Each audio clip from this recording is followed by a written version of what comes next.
Well, good morning, and boy, those driveways and walkways and all of that, anything that had a packing on it is really, really icy this morning. It's icy, but it's still not as bad as what it used to be last week. Listen, I'm loving this little warm-up here. But beware, if you have a driveway that has been packed with snow, that snow is turned to ice, and if you go out and you don't have any, sand or salt on it, you're going to find your feet pointing towards where the rain is coming from. It'll be rough. Anyway, we've got a bunch to get to here today. Megan is in studio here this morning. Good morning. Good morning. Good morning. And let's see. I have an update coming up here on the 21st Congressional District and the seat that's currently being held by Elise Stefanik. This has been the longest, most delayed thing. We expected that right after the first of the year that Stefanik would step away, and that would trigger the whole process. So within 10 days from that, the governor has to set a special election within 70 to 80 days. Does this make any sense? So within 10 days of the vacancy of the seat, she has to set an election, a special election for the seat, within a window of 70 to 80 days. And yet they were being quiet about that. So that was all, well, they were trying to mess with that. However, that's all gone now. But the reason, of course, for this whole thing that has been going on, the reason is because the president wanted to have everybody there because the House majority is so narrow, and we're moving through that. So let's see where it goes with the Senate, the president's budget. It did pass the first hurdle yesterday. So I would say we are probably close to having her, Elise Stefanik, step down, become ambassador to the United Nations, and that will open the door for all of these political people to make a decision. Yeah. So it's the chair people of each of the counties that are in the 21st Congressional District, which includes Oneida County, and just a little piece of Oneida County and Herkimer County. There are people who they're not even represented by Elise, and they still have signs on their lawn in support of her. Yeah, that's which was a little odd. Well, I think the Republicans really support her, and she has played such a role in the party and in the administration, and now moving on to the position of ambassador. So anyway, this will all begin to move coming up real soon. The Miners Table Banquet Hall and I got to tell you, this is where whenever it's cold or raining, this is where we do the live broadcast with Herkimer Diamonds when they're on the Home Shopping Network. Yeah. From inside the Miners Table, which is their restaurant and banquet hall. The banquet hall part of this, the roof caved in. And I spoke with Dr. Renee Shavat from Herkimer Diamonds last night. We're going to speak with her coming up tomorrow. But she said yet another hit. And remember, it was a fire of their main building that happened it's probably been 8 or 9, 10 years now, where their main building went down and they had to completely rebuild. And here they are again, needing to completely rebuild as the roof of the entire banquet hall went down. Yes, but the good news is that what they could have lost and made it so much worse, it seems that they were spared. The kitchen, the bar, and the dining room area, yes, those are seemingly unscathed. So at least there's that bit of a silver lining. If you know that building, and I have to say, I go way, way back. When I was a wedding DJ, there's always a story. When I was a wedding DJ, and Rudy Sheldo, Renee's brother, used to run it. I was their regular wedding DJ. I was there almost every weekend. Nice. For a couple of years. And that banquet hall, you can pack them in there, and man, can they dance. Do you know how many people who are driving to work going, wait, that was Bill Keeler at George's wedding? Every once in a while, they'll come up and say, you married me and my wife. We're not together anymore, but not some people say that. Anyway, the oversharing. That banquet part of that, there's offices back there, plus the banquet hall. And then to the front, it did not. It looks like the part in the front was spared, which is the bar. There's another eating area, and the kitchen was all spared. Anyway, we will speak with Dr. Renee Shabbat, who is one of the family owners of Herkimer Diamonds, coming up tomorrow. Davy, good morning.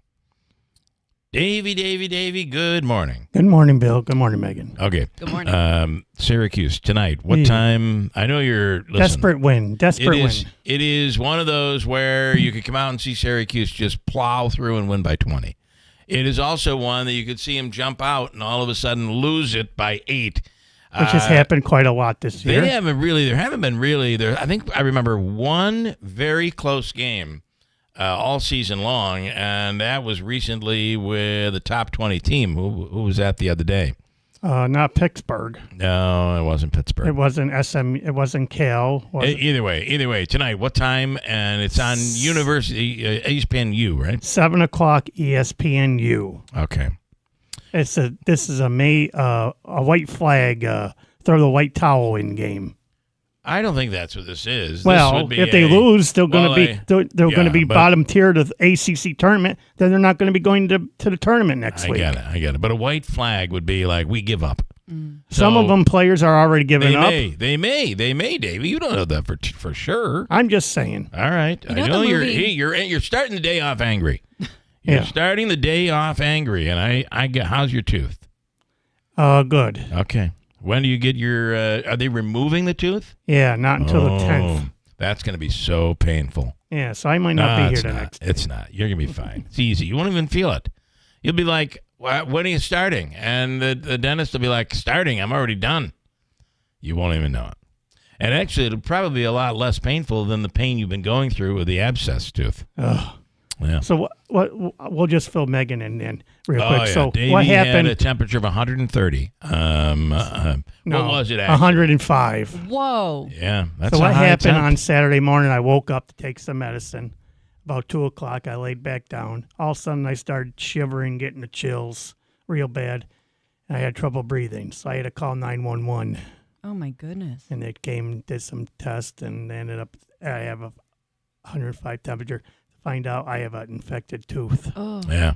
Which, by the way, can cause a lot of damage. It could kill you. Well, yeah. So you want to, it's good that you called. Yeah. Which tooth is it? It's the back one. Oh, molar? Yeah. Those are easy to take out.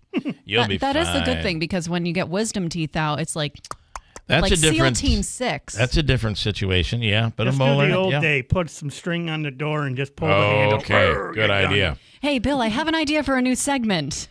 We could pull his tooth. Not that we haven't. Dr. Bill Keeler. We did that on the old TV show. If you remember, we pulled somebody's tooth. I remember that. Boom. All right. So Syracuse tonight, 7 o'clock, and they have I believe after tonight they'll have 3 games left. We'll speak with Scott in Kirkville regarding his take on tonight's game. Ben Simons is in. This is a big. There's a lot. Apparently, we're dealing with a cattle shortage in the United States, and that could ultimately end up meaning, and already is meaning, that beef prices are on the rise and heading up. There's a shortage of everything. It does seem that way.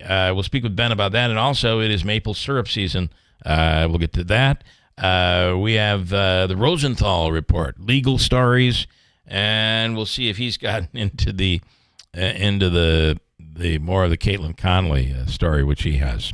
I know he has. Luke Perry from Utica University, the latest on NY21, and the everything going on very, very quickly with the president and the administration and Elon Musk and all of that. Ryan Nobles from NBC will be up as well, coming up later on this morning. So there you go with all of that.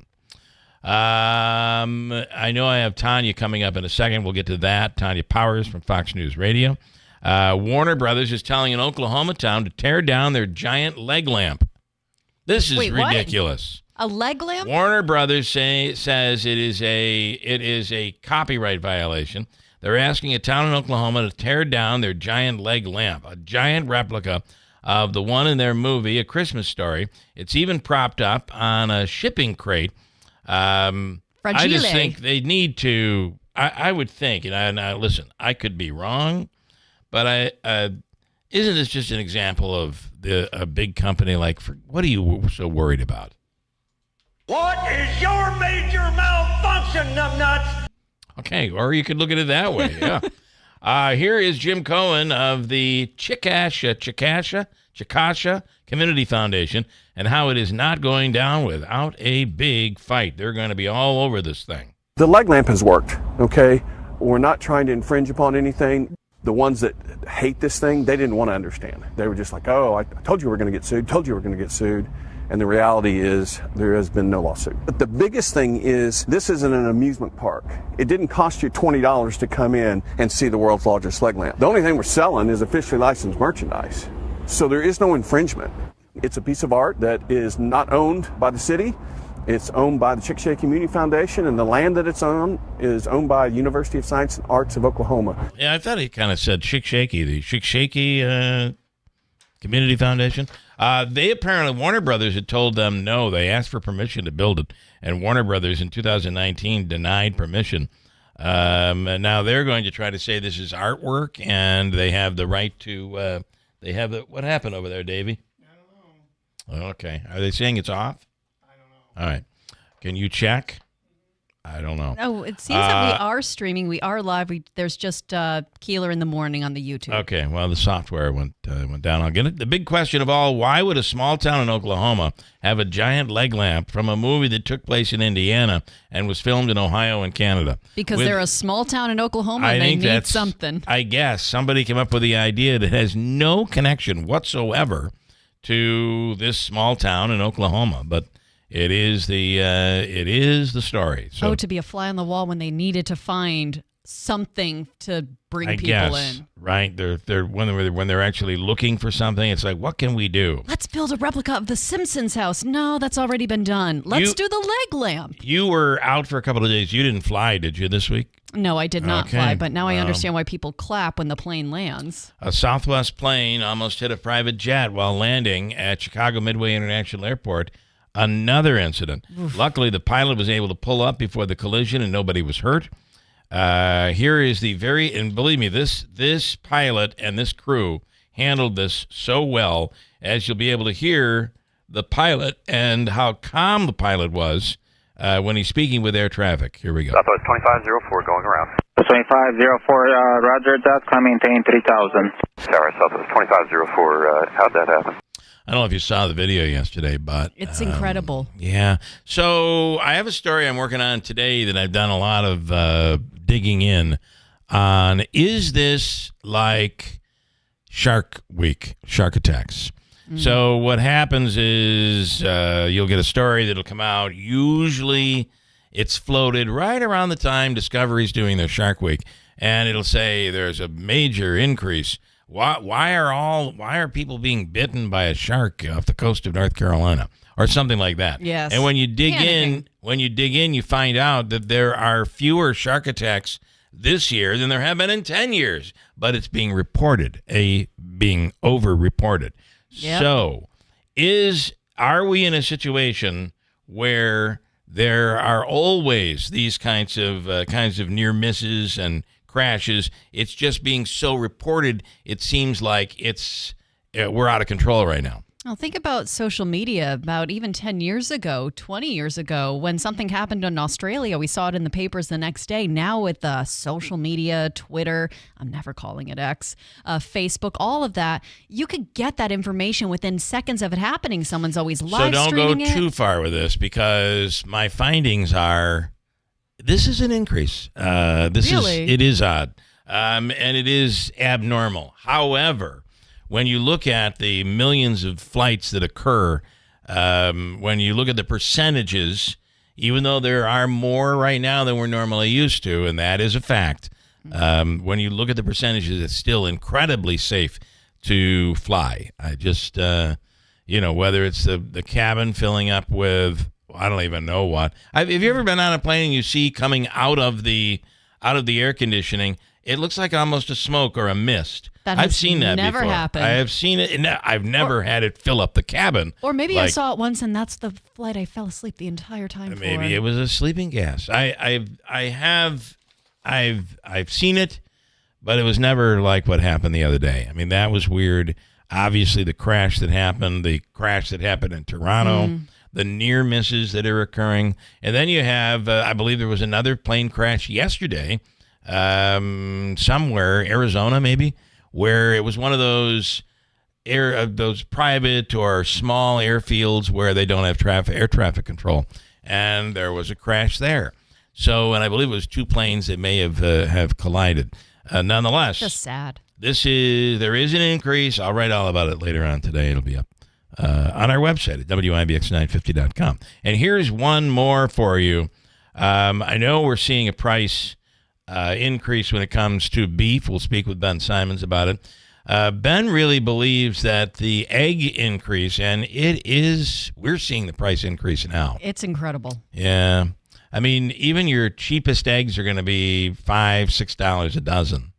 Yeah. And I guess you probably can find better, but, and then there are reports of some places where if you get the premium organic eggs, you're going to spend $8, $9, $10 for a dozen of those I'm eggs. doing the carton of eggs, and those carton of eggs are like the liquid eggs, the egg whites, and all that stuff that are probably not real imitation eggs. That's my go-to now. Anyway, the cost of eggs are up, the cost of beef up, and now they're saying even the cost of strawberries. An influencer on TikTok said showing the video where they paid $19 for a strawberry at a restaurant in Beverly Hills. Please, no! Yes, Michael, stop.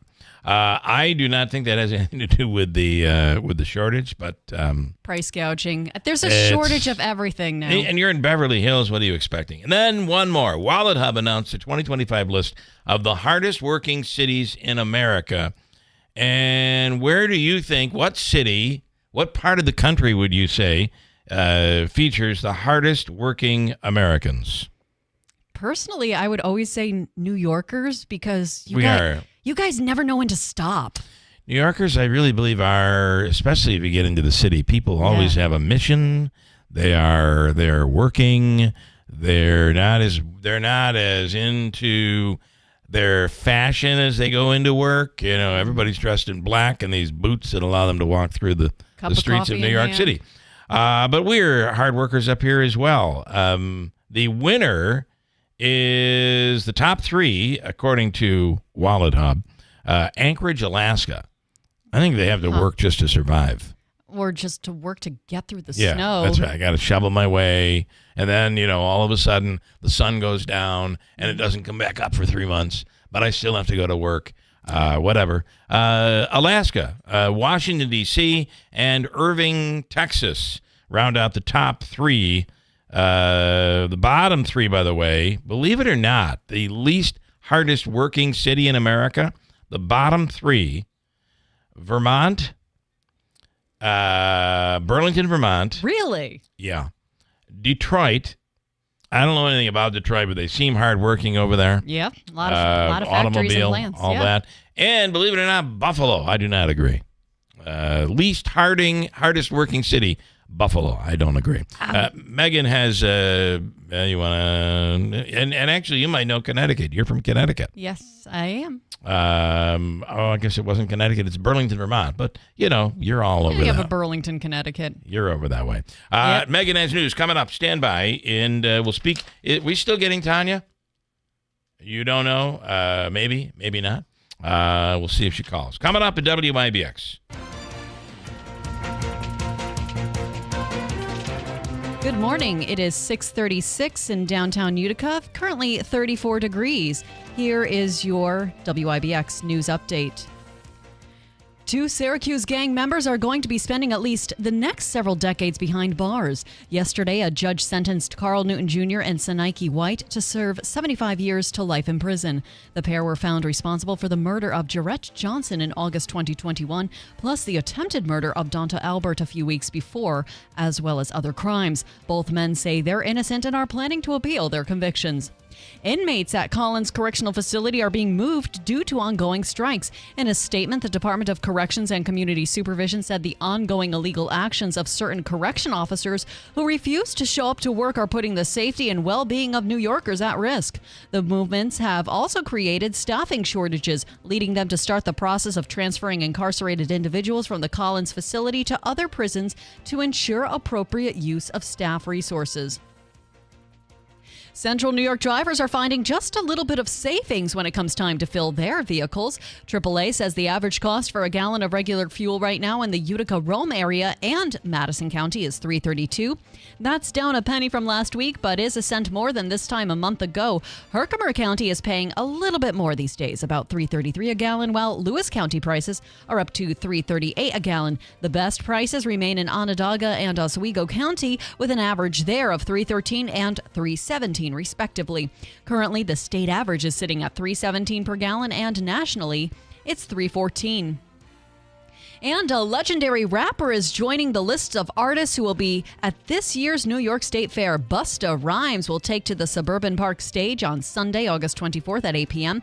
Rhymes is a 12-time Grammy Award nominee and is best known for the songs like Turn It Up, Fire It Up, and I Know What You Want. All concerts are included with the price of admission to the fair, which runs from August 20th through September 1st. It is 34 degrees in downtown Utica. Here is your Weather Center forecast. You got to hit the weather sounder, and then you'll hit Ray, okay? And you can do it right now when you're ready. Mild weather continues. We will go below freezing tonight, so rain and snow showers around. Will be all snow showers. Little light accumulation possible, especially across the North Country.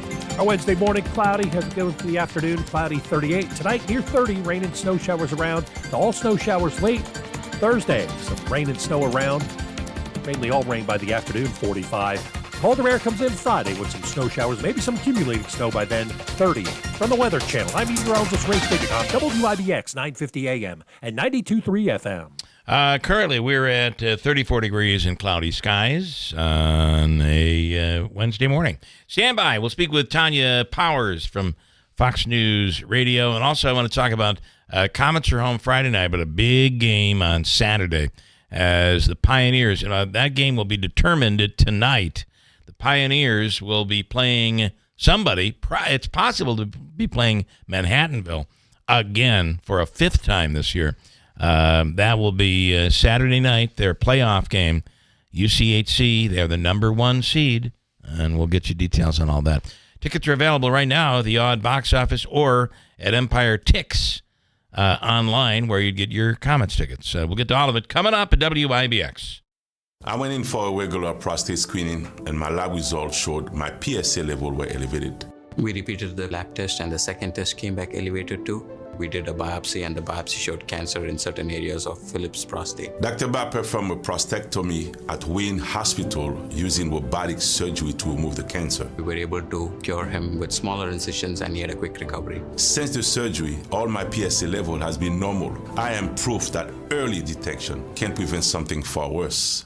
I had been lifting something heavy, felt a tinge in my back. I also had some shortness of breath, but thought it was due to what I figured was some kind of muscle pull. I was wrong. The episodes of pain that Ray was experiencing were actually small heart attacks. The Wynn Emergency Department was able to provide immediate life-saving care to Ray's heart. If it wasn't for the amazing team at Wynn, I might not be here at all. I feel indebted to everyone who helped make Wynn Hospital a reality so I can get the immediate care I needed right when I needed it. Thank you for giving my daddy back home. If you're looking for flooring, boy, do I have the perfect place for you. This is Bill Keeler, and I highly recommend in Sarah's Flooring Outlet, the area's leading flooring store. They have the absolute largest inventory in Central New York, and it's a brand new store at the Route 49 Plaza in Marcy. And if you're looking for Pergo Extreme, they have a price guarantee anywhere in the area within a 60-mile radius of their store. It's a pretty awesome deal, and you know you're going to get the best deal at Inceras. Log on to their website at incerasflooringoutlet.com and sign up to save $50 off your next purchase of $500 or more. You can shop online or in the store. You will not find a better selection than Inceras Flooring Outlet. See why more people buy from the big store. Its selection, its price, and it's a 6-month interest-free financing. Log on to the website, incerasflooringoutlet.com, and see for yourself or visit their store. Inceras Flooring Outlet, Route 49 Plaza, River Road in Marcy. Hi, I'm Smokey Bear, and I made an assistant to help you out, because only you can prevent wildfires. Hey, Assistant Smokey Bear, call me Papa Bear, because I'm grilling up dinner. Do you get it? Yes, good job. So, what should I do with all these coals? Don't just toss them out. Put them in a metal container because those embers can start a wildfire. I understand. The stakes are high. Ha, ha, ha, ha. Learn more at SmokeyBear.com. Brought to you by the U.S. Forest Service, your state forester, and the Ad Council. Hi, I'm Anthony Constantino, running for Congress in the upcoming special election to succeed Elise Stefanik, and I'm sounding the alarm about the escalating prison violence in New York State. Due to the HALT Act, our corrections officers no longer have tools to discipline prison violence. As a result, violence is surging and everyone is suffering. Violence on both guards and inmates is up 300% and growing. Call your elected representatives and demand they protect our officers by repealing the HALT Act immediately. I'm Anthony Constantino, and I approve this message. Paid for by Constantino for Congress.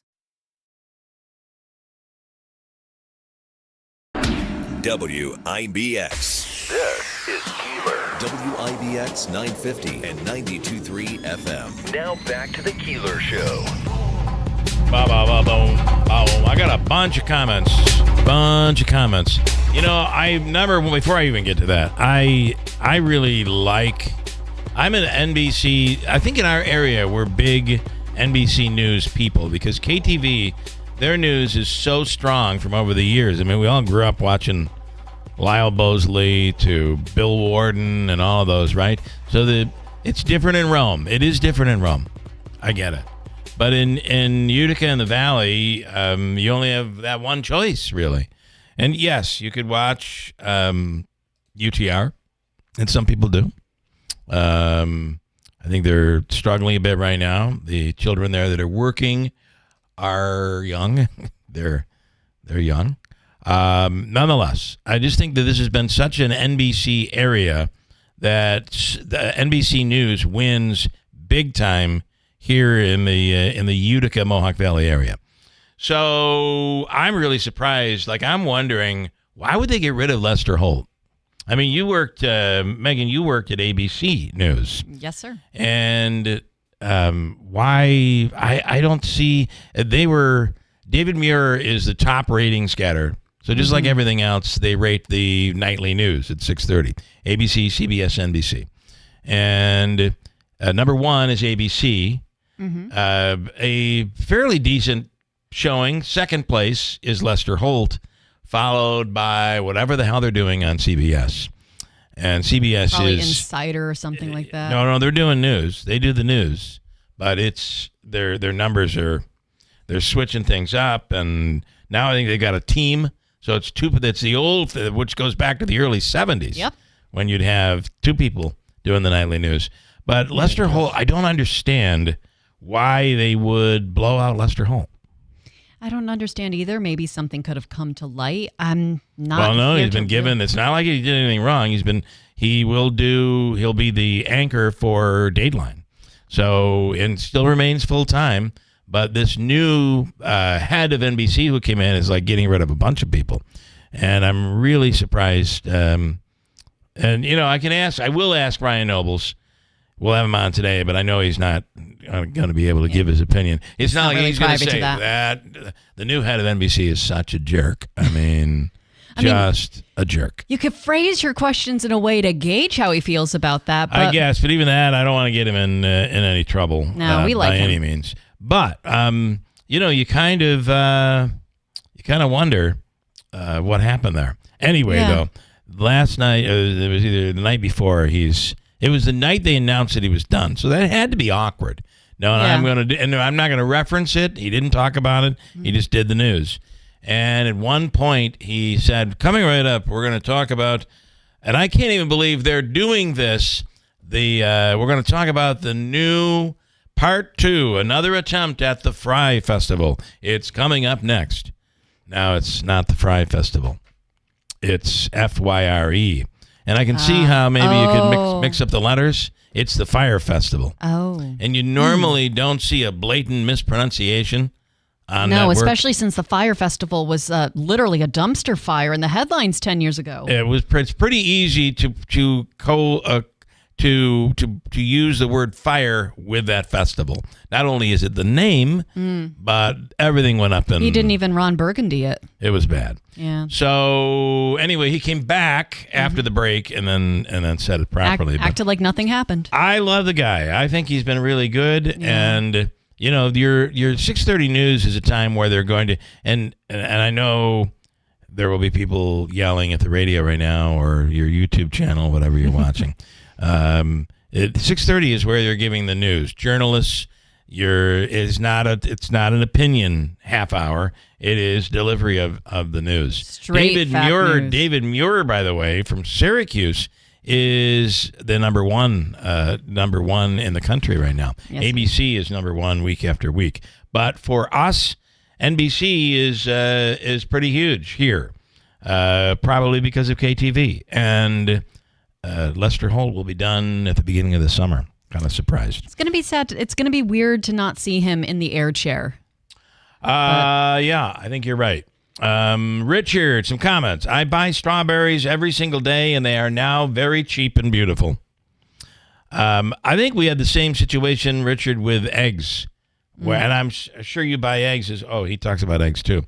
I buy jumbo eggs. Oh, jumbo eggs. Richard's probably making sure he's finding the best price. Yeah. $9.08 is what he paid the other day for a dozen jumbo eggs. That's disgusting. You ever heard of highway robbery? Or is there a shortage? We'll talk to Ben Simons on that. The last time Ben was on, he felt like maybe it's price gouging, that they're taking advantage of us. Other comments. John in Bridgewater. Bill, KTV sucks. What's wrong with you? Sorry. Aw, be nice, John. Lance and Lee. Here's a question for Jeff. This was yesterday. This show has gotten you jobs elsewhere. Has the radio job gotten you any relationships, either male or female, which floats your boat? Well, Jeff is not here to answer that, so I don't really know. Jeff has a son, so clearly he's had relationships. That's true. You're going to go then. She used to. I don't want to get into his life, but right? They my wife worked at the same place that I worked. Jeff's did at the time. Oh. Small world. Wayne says all that we do is shuffle the host of the news around. Problem is they are too one-sided. I don't think I disagree with you on that. I think the nightly news reads it as it is.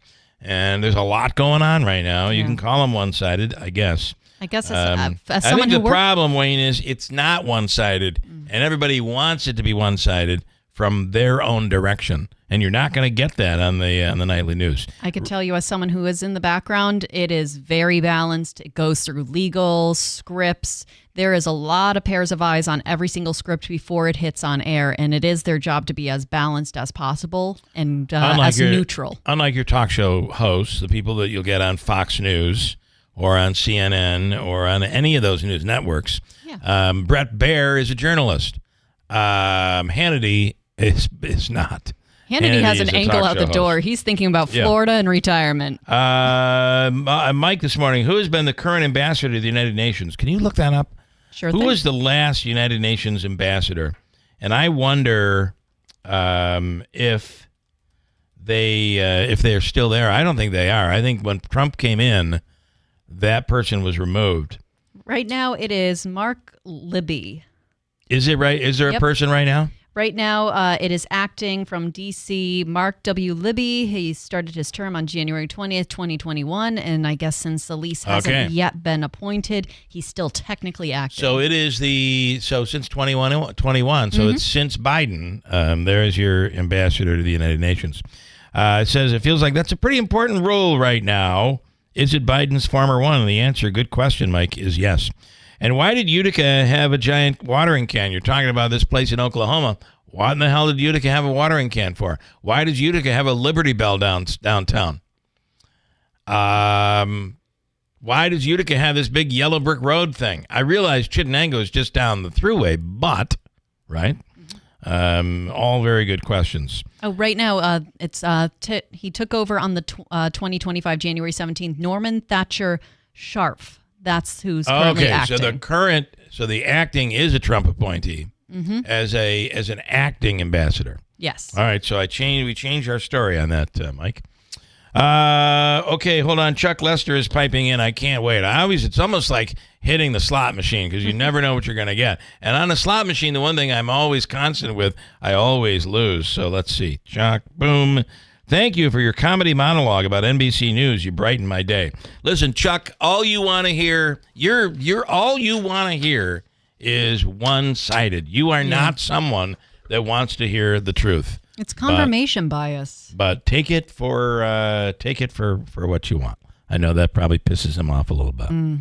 What else is in the news here this morning? I got a bunch of stuff. We're not getting Tanya. Is that the case? We're not. Sadness. A man in Nebraska dealing with a mess after his daughter never received a birth certificate or a social security number. Oof. And she was mistakenly given the computer-generated name Unikite 13 Hotel by the government. I don't understand this story. Here's Jason Kilbum and his lawyer talking about this bizarre paperwork nightmare that he and his family are dealing with his daughter. It kills me that I wasn't able to be there when she was born, because it wouldn't have happened like it did. The document that is her birth certificate has the term for government use only on it. And obviously Jason, not being a member of the government, does not have the ability to use that document. When I started working with Jason, I was in disbelief at what was happening. That's really a weird story. I mean, she's not even named after the NATO phonetic alphabet either. It's really weird. It sounds like there was just somebody that inserted something that was on their mind, like they were trying to make a Google password. Yeah, right. Something weird. 35-year-old man in Florida was arrested after waving a Chucky doll at shoppers in a shopping market. He was just out in the parking lot, and every time a customer would come out, he'd wave the Chucky doll at them. A little creepy. I'm not sure it warrants I think they told him to stop. He didn't stop, and he was arrested for disturbing the peace. Here are police confronting and arresting the man whose name is Rit Arias. Here we go. We have people calling, and you really have no reason to be in the area. I understand that. Go on your way and don't cause another issue. They called us again. What did I do? I don't know. What happened? I was just walking. You didn't talk to anybody? You want to bet? Look, with all this stuff. No, I don't need to bet with you, man. We got called that you were chasing people with this phone. So if you're told to go away, please leave the premises, and you don't, you'll probably get it. And probably will be disturbing the peace and probably trespassing. Yeah, I would think. Yeah, maybe he was going through something, but yeah, no one wanted to be a part of that. And this I thought was really pretty interesting, too. I don't know if you're following this. Number one, they're coming up with a tunnel. Listen, if this thing could be done, it would be incredible. If they have the money for it. I would want to make sure that it was really work. I'm assuming we'll share it with them, with Great Britain. But the concept is that there will be a tunnel, and this is only conceptual at this point. We haven't started digging, but that we will dig a tunnel from New York City to London, England. Like and the it'll be called the Transatlantic Tunnel. The Transatlantic Tunnel. And this is something, before you start criticizing it, Republicans, you're going to love it, because Elon Musk is behind it. Oh, now it's good. I think it's really good now. I think it's a brilliant idea. The guy's brilliant. And the price tag. The price tag, though, Bill. Do they list the price tag? They're saying it probably will cost, it'll be tough to get your money back. Probably is going to cost somewhere in the range of $19 trillion before it's all done. However, this would be the most, you talk about making the world even smaller. The 3,400-mile trip would be, you would travel through vacuum tubes which make it possible to complete the entire journey from New York City to London in 54 minutes. Wow. Yeah. So you're just now, sitting in your seat and your skin is like peeled back like an ultimate facelift because that's how fast you're going? I believe it would be like that. It would be like taking I'm not sure you'd want to take this ride every day to go to work. However, people will try. Before we get excited, this is not going to be finished anytime soon. Oh, definitely. Critics say the current calculations suggest building the transatlantic tunnel to have it completed will take roughly 780 years to complete. And let me guess, the first train will be named Titanic. Again, I'm not sure that I would want to be one that's actually taking the ride. Be a little bit on the nervous side, and you'll be moving very, very quickly. Mm-hmm. We have more, a little chillier today, but it was tough. I'm not sure we even hit 40 degrees yesterday. It was just about 40 degrees, but it rained all day. We can expect some of that with clouds today. Temperatures just about near 40 degrees. Full forecast and news coming right up. Mattress Express's closeout sale on brand new leftover inventory and floor models. Right now, buy a king or queen and get a free adjustable base. Take up to 5 years to pay with no money down for qualified buyers and no credit check payment plans available as well. The big Spring New York State RV Show is back at the State Fairgrounds February 27th through March 2nd. It's the ultimate RV shopping experience with over 400 models and 100 different brands to choose from. And with 9 dealers competing for your business, it's the place to buy. Whether you're looking for a travel trailer, motorhome, or fifth wheel, you'll find it at the Spring New York State RV Show. Get your tickets at nysrvshow.com. Sponsored by the New York State RV Dealers Association of Syracuse.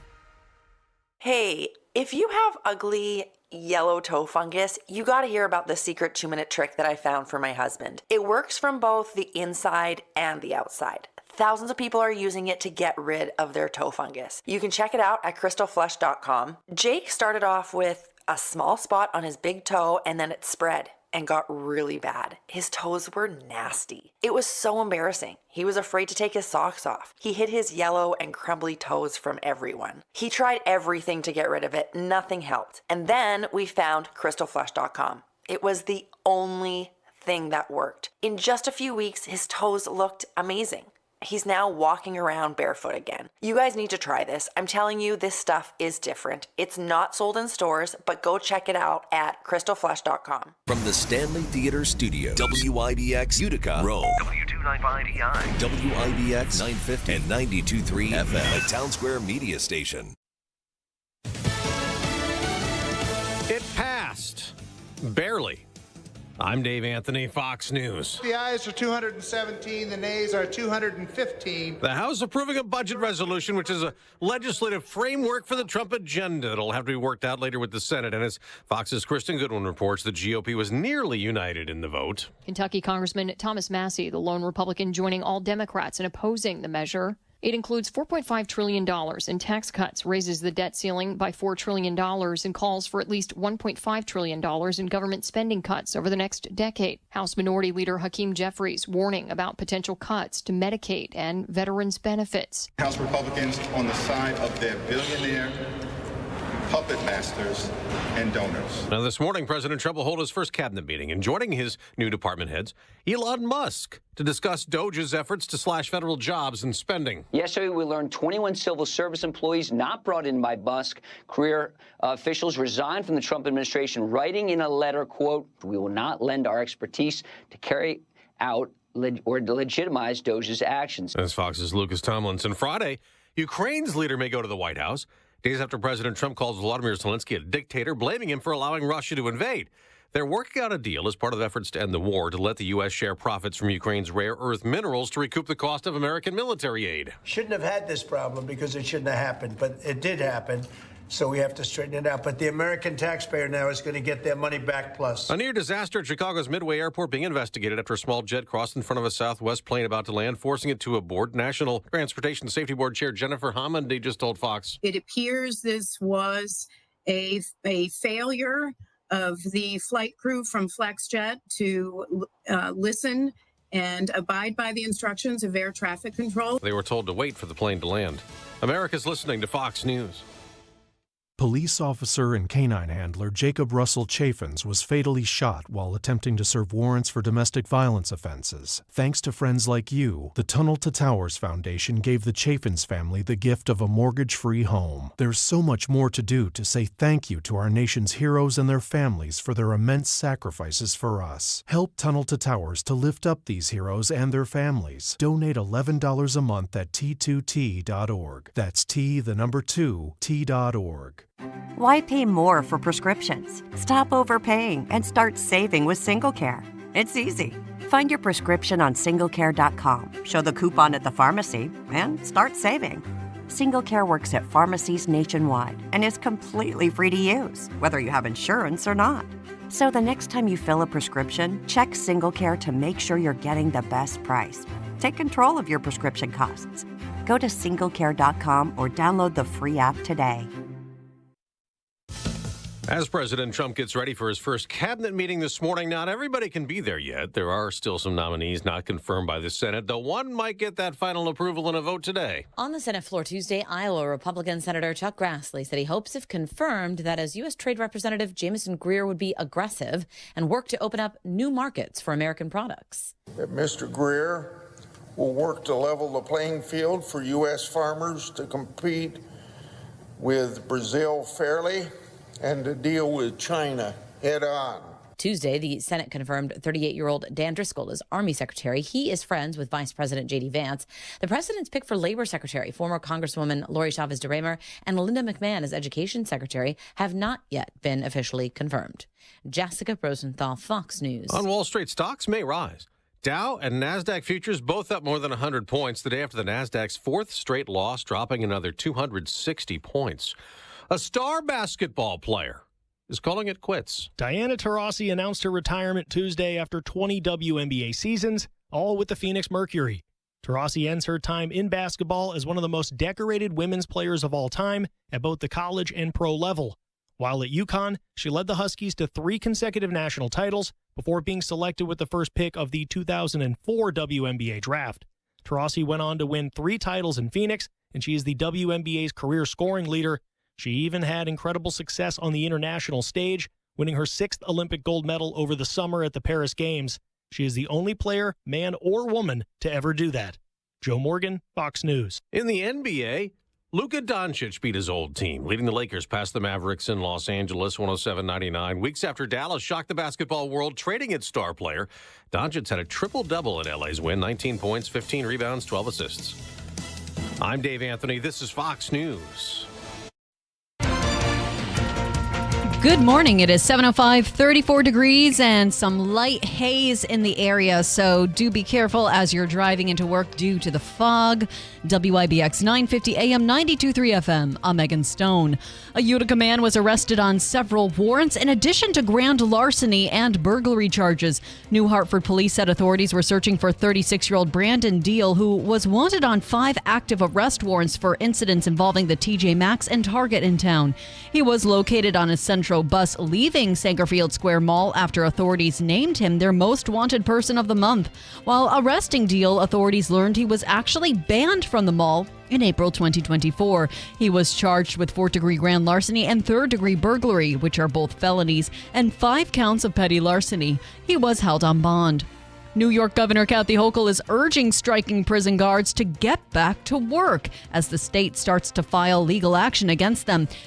Today is the 10th day of the strike, which was not authorized by the union, and has prompted the governor to send thousands of National Guard members into dozens of prisons to keep inmates and staff safe. Prison guards who walked out are complaining about dangerous working conditions, staffing shortages, and forced overtime.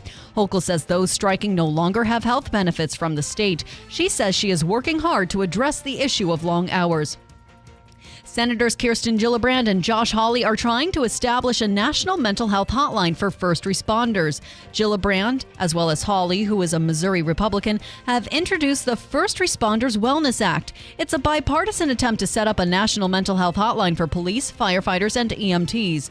They say first responders face unique stressors and are at high risk of developing PTSD and other mental health disorders. The bill would also expand mental health services for first responders during major disasters. And due to concerns over the spread of avian flu, changes are being made at the Rosamond Gifford Zoo in Syracuse. The zoo says out of an abundance of caution, birds are being safely quarantined off exhibit. Avian flu has become a problem at zoos across the country, and a seal in Massachusetts recently passed away after coming into contact with an infected bird. Rosamond Gifford says its animal care team is skilled and is working to make sure the birds receive the highest quality of care. It is 7:07, still 34 degrees, and that haze is going to stick around till at least 9 a.m. during your morning commute. WIBX 950 AM, 92.3 FM. I'm Megan Stone. Here's your Weather Center forecast.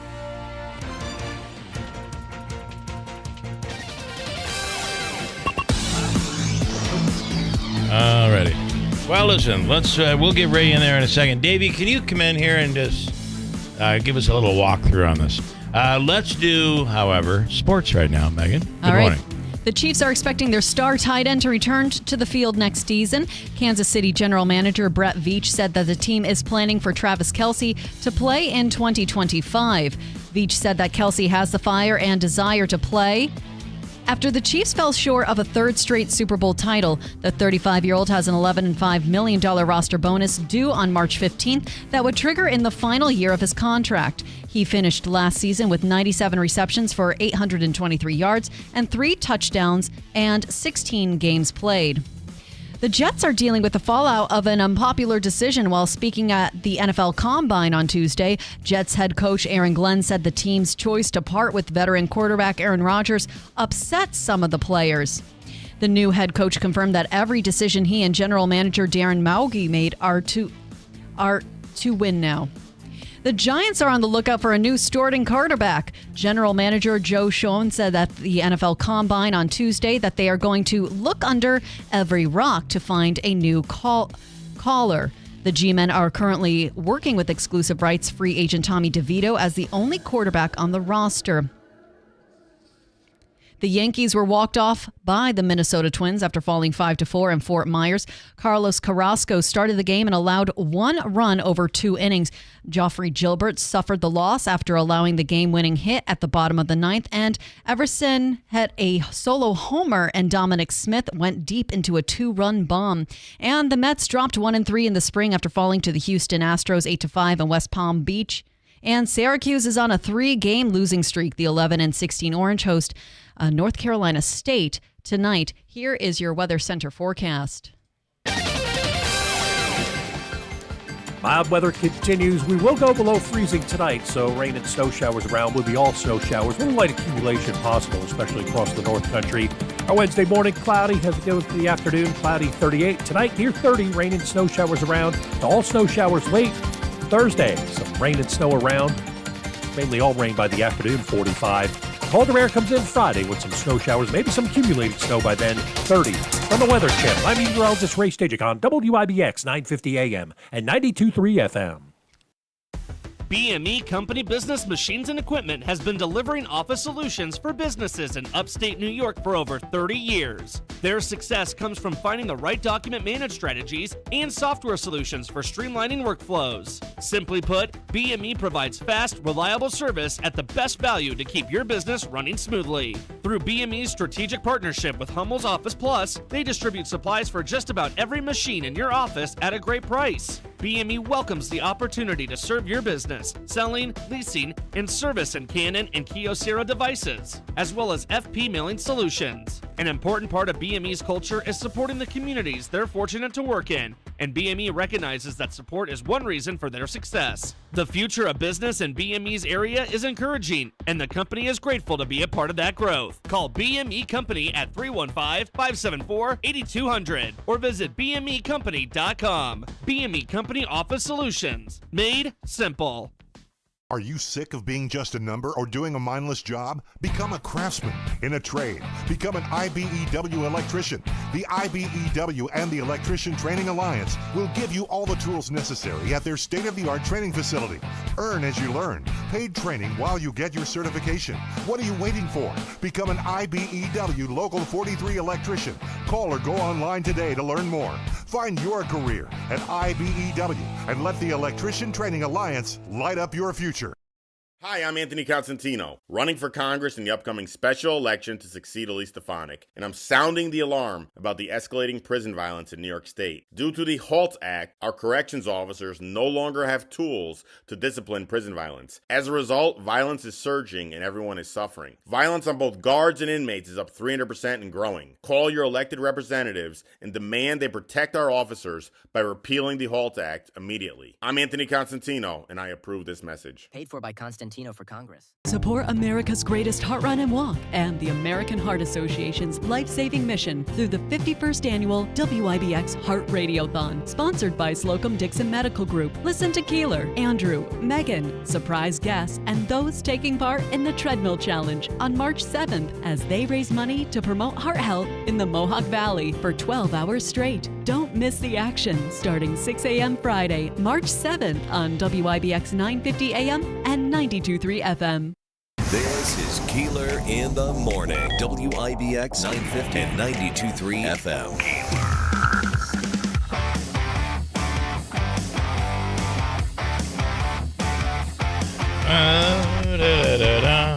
Ben, I want to, in studio right now is Ben Simons. Ben is a farmer, and there's a lot of talk about farmers right now. There's a lot of stuff going on. There is. And that includes... Not favorable, a lot of it either. Not favorable. Pricing, shortages, labor is a big worry right now. It is. And we're talking about, somebody had recently said, and I think it was the candidate who is running, and we'll speak with him next week, who is going to be running for NY21. He's a Democrat from St. Lawrence County. He's a farmer. He is. I can't. His name escapes me at the very moment. I have it here because I just booked him. I do know a lot about his background. So interestingly, he had made a statement that I believe the Republicans right now are fundraising on, because I got a fundraising email, and his statement was, "Listen, I need these migrant workers." Mm-hmm. When I try to hire someone who's from here and grew up here, I'm getting drug addicts. I'm getting people who don't want to work. Mm-hmm. They've always got to. I get these migrants, and all they want to do is they're hardworking. All they want to do is work. Right. They have great work ethic. So he's being criticized for that. But I hear the same thing from.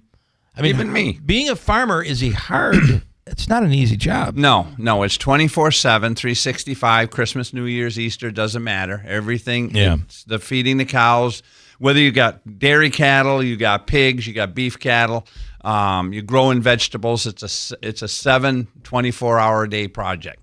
And I got to tell you, I'm hearing some of the criticism also. But at the end of the day, most of the migrants that are here, that we farmers are exposed to, are good people. The problem migrants that they keep alliterating to, and Mr. Holm talks about going after, they're basically in the cities. Because if somebody wants to cause disruption in a community or be an unruly type of person, they're not going to be in rural, upstate New York or on a farm. Yeah. They're going to be where they can have influence on people, masses of people, or have a problem with riches, trying to steal and do things. It's not on a farm feeding cows. They're not necessarily illegal. Now, they may have overstayed their work green visa. Card. Yeah. Yep. And the other problem that we all have, and we Farm Bureau, I really want to press this. By the way, his name is Blake Genderbine. Genderbine, is it Bean or Bine? I think forget. It's probably Bine, by the way. I'll confirm that. But anyway, he is from St. Lawrence County and has a very large farmer. Dairy farm. He is. Him and his son have a farm. They have migrant workers. He's the vice president of Agrimark over there in Massachusetts and New England market. But there's a large presence in upstate New York of Agrimark. Yeah.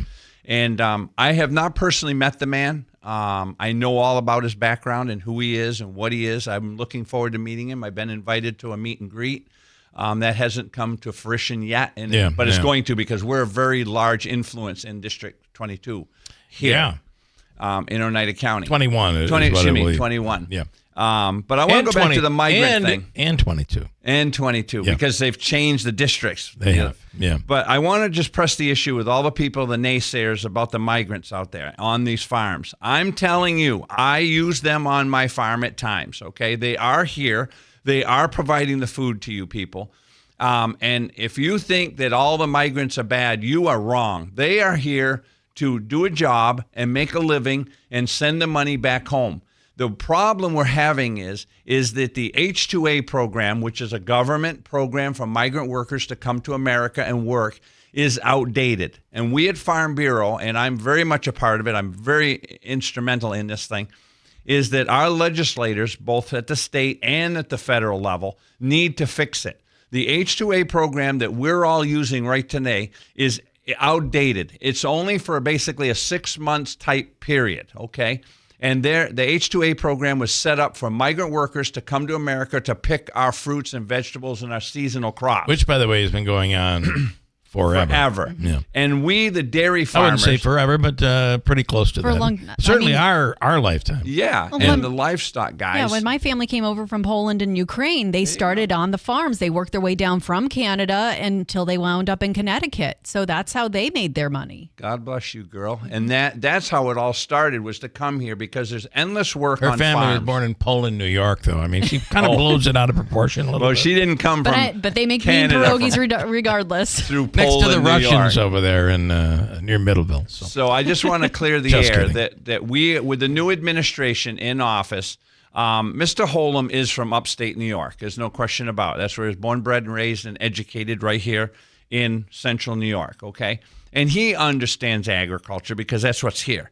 And they're not targeting at this moment in time farms or farmers. Farmers are not harboring these people. They are working these people. But the program needs to change. I think I said enough about that. I have somebody, Rob, saying this. Just bear with me on this. Sure. Rob, who is normally pretty blunt, Rob says this is a BS argument. We have a rule of law in this country, no excuses for supporting unlawful actions, unless, of course, they're on a golf course in Florida. Then that's going to be okay. But I'm sarcastic. However, let me tell you, and you can expound on this. This is something farmers and agriculture, and it's not just New York. It's every right across state the in the country. country. All and 50 you states. see it tremendously, probably even more in more industries, not just farming, in Texas, in those border communities. Correct. You see it a lot, which is why building a house is cheaper in Texas. There are among many reasons, but one of them is they have cheap labor. But the farmers have been asking for this to be corrected For a long time. and this had Congress addressed this situation. Correct. There should be a renewal system where, these people are doing a tremendous job for us. They have a pristine record. We want to renew their work visa. Yep. But we never fixed it. Correct. So and it's not just been the Biden administration. It goes back. And everybody looked the other way. Correct. Really. So here we are now fearing that someone's going to come in. ICE is going to come in, and they say they're not, but ICE is going to come in and take away this workforce. That'll be a problem for agriculture, and it's going to be a problem for the end user, us. But I do want to say, I think you would agree. In fact, we've had conversations about some of the illegals that are coming over the Canadian border. Yes, we you have. You and I have had that exposed conversation. to some of that myself personally. And we all agree that is a major problem. And people aren't talking about our northern border, but there's Right, just as much right. a problem in the north as there is south. That's why Trump came in and went right after Purdue, Justice Purdue. Justin Purdue. I'm so quick this morning. But, there's a problem in the north just as bad as our southern border. So, all right, what else do you have? All right, here so this morning? quickly, I want to Let's start with the big issue of the barns. And the snow and the problem that agriculture is having, especially in the North Country. Let's answer this, Rob, for 1 second. when the current administration in New York turned our gun laws around and made every one of us gun owners illegal people. Granted, we were all legal till they changed the law. Then we all became illegal gun owners and holders, okay? So that's the same thing happening with the migrants on our farms. The government did not address the problem many, many administrations ago, so it has made it almost illegal. It isn't the farmers did anything illegal. It was the laws that were not fixed for the duration. Yeah. So I want to answer that to Rob. And farmers had no choice. And we had no choice because we can't get Americans to do the kind of work we need done to keep feeding the people. If we didn't need to feed people, who cares? But everybody enjoys going to the store and getting that gallon of milk, picking up that pound of hamburger, picking up their pork. Comes from the migrant workers and their lettuce and their vegetables. Thank you very much, Bill, for giving me that. $9 though for a dozen eggs. That's a lot of money. It is. Yeah. There's a little bit. I don't want to come down too hard and get an illegal problem, but there's I don't definitely think you're some going to get an price illegal problem. gouging You going think on. there's price gouging going on? There is. There definitely is. There was some restaurant called Waffle House that had it on national news. They're charging a surcharge of 50 cents an egg for your omelet. And now I think Denny's is too. There you go. Eggs did not go up that much. And the real shortage, definitely chickens have been killed because of the avian flu. They are working on a vaccine. You're hearing it. I'm hearing it. We're seeing it on the national news and hearing it through the ag community. But at the end of the day, I've been to Walmart here a few different times locally. There's eggs everywhere. What's creating the massive shortage is the same thing as COVID did to toilet paper. Mm-hmm. Everybody that normally goes in buys a dozen or so eggs a week is buying 3 and 4 dozens. They're creating it. If everybody would just do moderation, there wouldn't be this big problem with eggs. Yep. When I was up in Lowville, I went by a place that I'm sure you know about, O'Brien's. Sure. And I went to buy eggs from there because I love their eggs. Shout out to O'Brien's, by the way. But I went in with my money and I saw a woman walking out with all the eggs. And I'm going, seriously? Really? Now, so I got myself some cheese curds. To be fair, she might have been making a bunch of cheesecakes. She might have had a restaurant and couldn't get the eggs from her supplier. It's possible. It's also possible. But you still get mad when it's like you could have left one behind. And are they really going to eat them before they all go bad? It is also possible that she was stocking up. Yeah. And eggs last for a long Armageddon is coming, everybody. Eggs last for a long time in your refrigerator. They do, as long as you don't wash them. Yeah. Oh. Don't wash eggs. Leave them alone in the carton. But yeah, we have a major devastation problem with snow and the rain and barns collapsing everywhere. What you're hearing in the media is only probably about 50 or 60% of actually what's happening out on the farm. Think of There's all not these. a farm that's not being a problem. There was one when I would drive, and I was driving a lot to Cooperstown back and forth, and I remember there was this one barn that at one point it was an old barn, and it was leaning almost right into the road. And they even put cables on it to try to pull it back. And I'm like, you know what? This thing is going to go down, but it's winters like this that would just wipe take that away. wipe And it's it right happening. down. Yeah. Old barns that haven't been maintained are coming down, but and we're in not some worried cases about they're them. not. They're some cases they're active barns that are coming down. Yeah, the ones that are coming down now are your very large span, what we call freestall type barns. Yeah. Pole barns. And a couple of things are the problem. One, this snow that we've gotten this month of February has come every single day. Yeah, You can't humanly keep up with all your roofs on your barns. Then we got that half-inch of ice back here a week or so ago. Then we got another foot of snow. And every day up in the north, it seems to, when you're talking about rain, we're getting a little bit more snow. And the farmers are out even more than shoveling a foot, their roofs. Even more than a foot of snow to the north. Yeah, I mean, 16, 18 inches, 2 foot. In the woods where I'm logging right now, there is 48 inches of snow out in the woods. And I'm cutting wood to keep up in my firewood. It's unbelievable. How do you walk through that? You don't. I sit on my skidder and I push the snow away from the trees, and I use the track that I'm driving in on as my walkway to get to the next tree.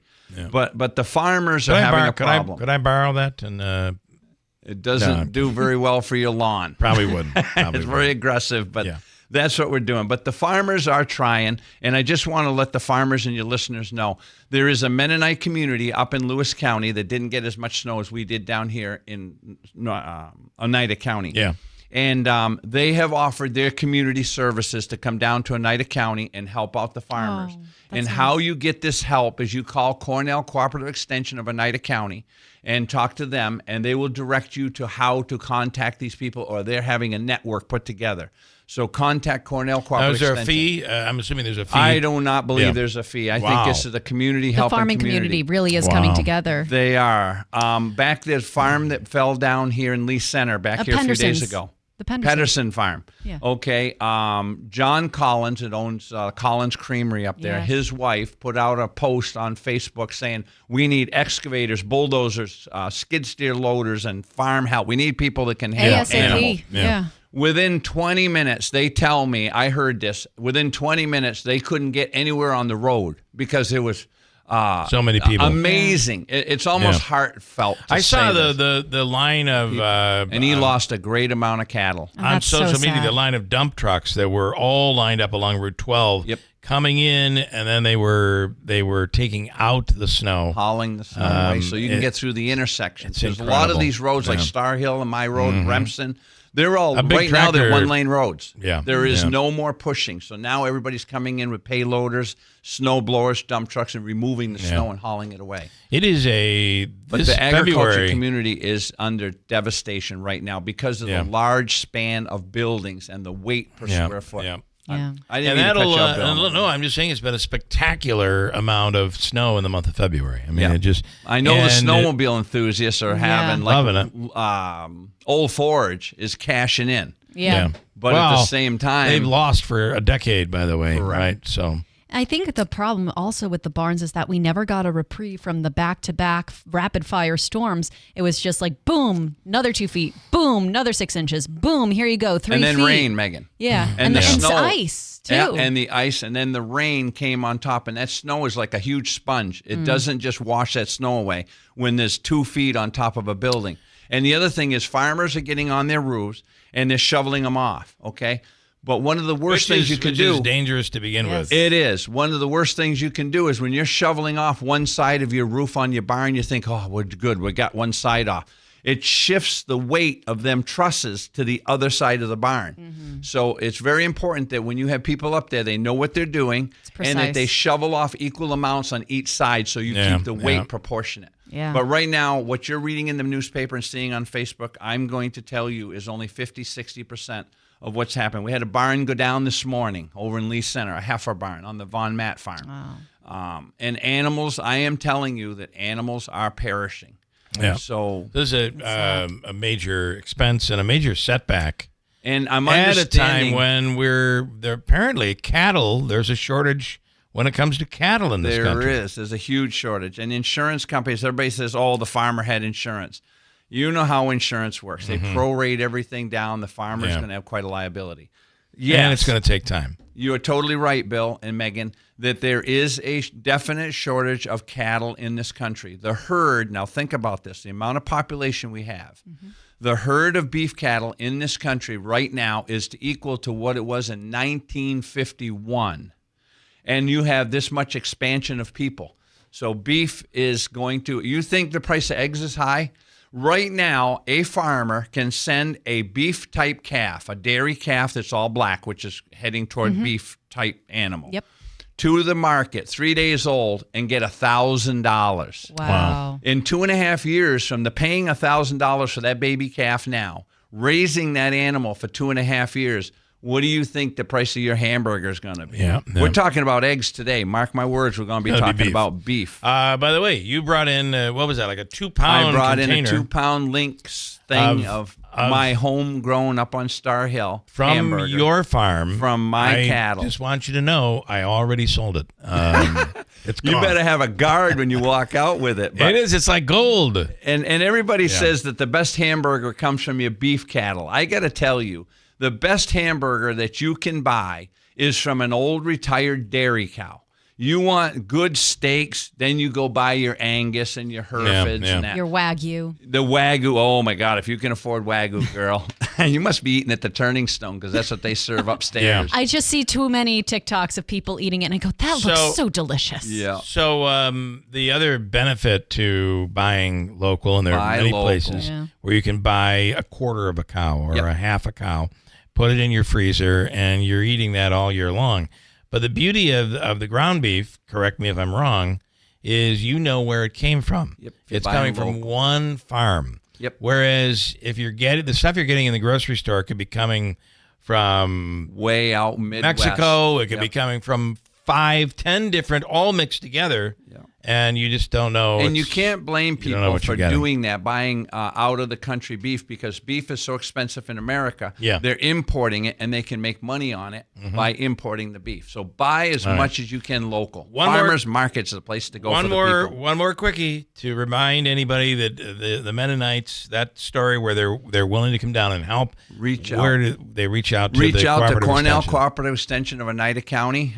They tell me the person handling it is Mary Lynn Collins. Okay. But if you reach out to Cooperative Extension of Oneida County, they can help you and direct you. Big thing, big topic, Ben. Big topics, and we appreciate it. Thank you very much. So sorry, so quick, but you did well. Flies, but... All right, got a break. Coming up, we'll take 3 legal stories and get the rundown from the one and only Rosenthal Report. It's coming right up at WIBX.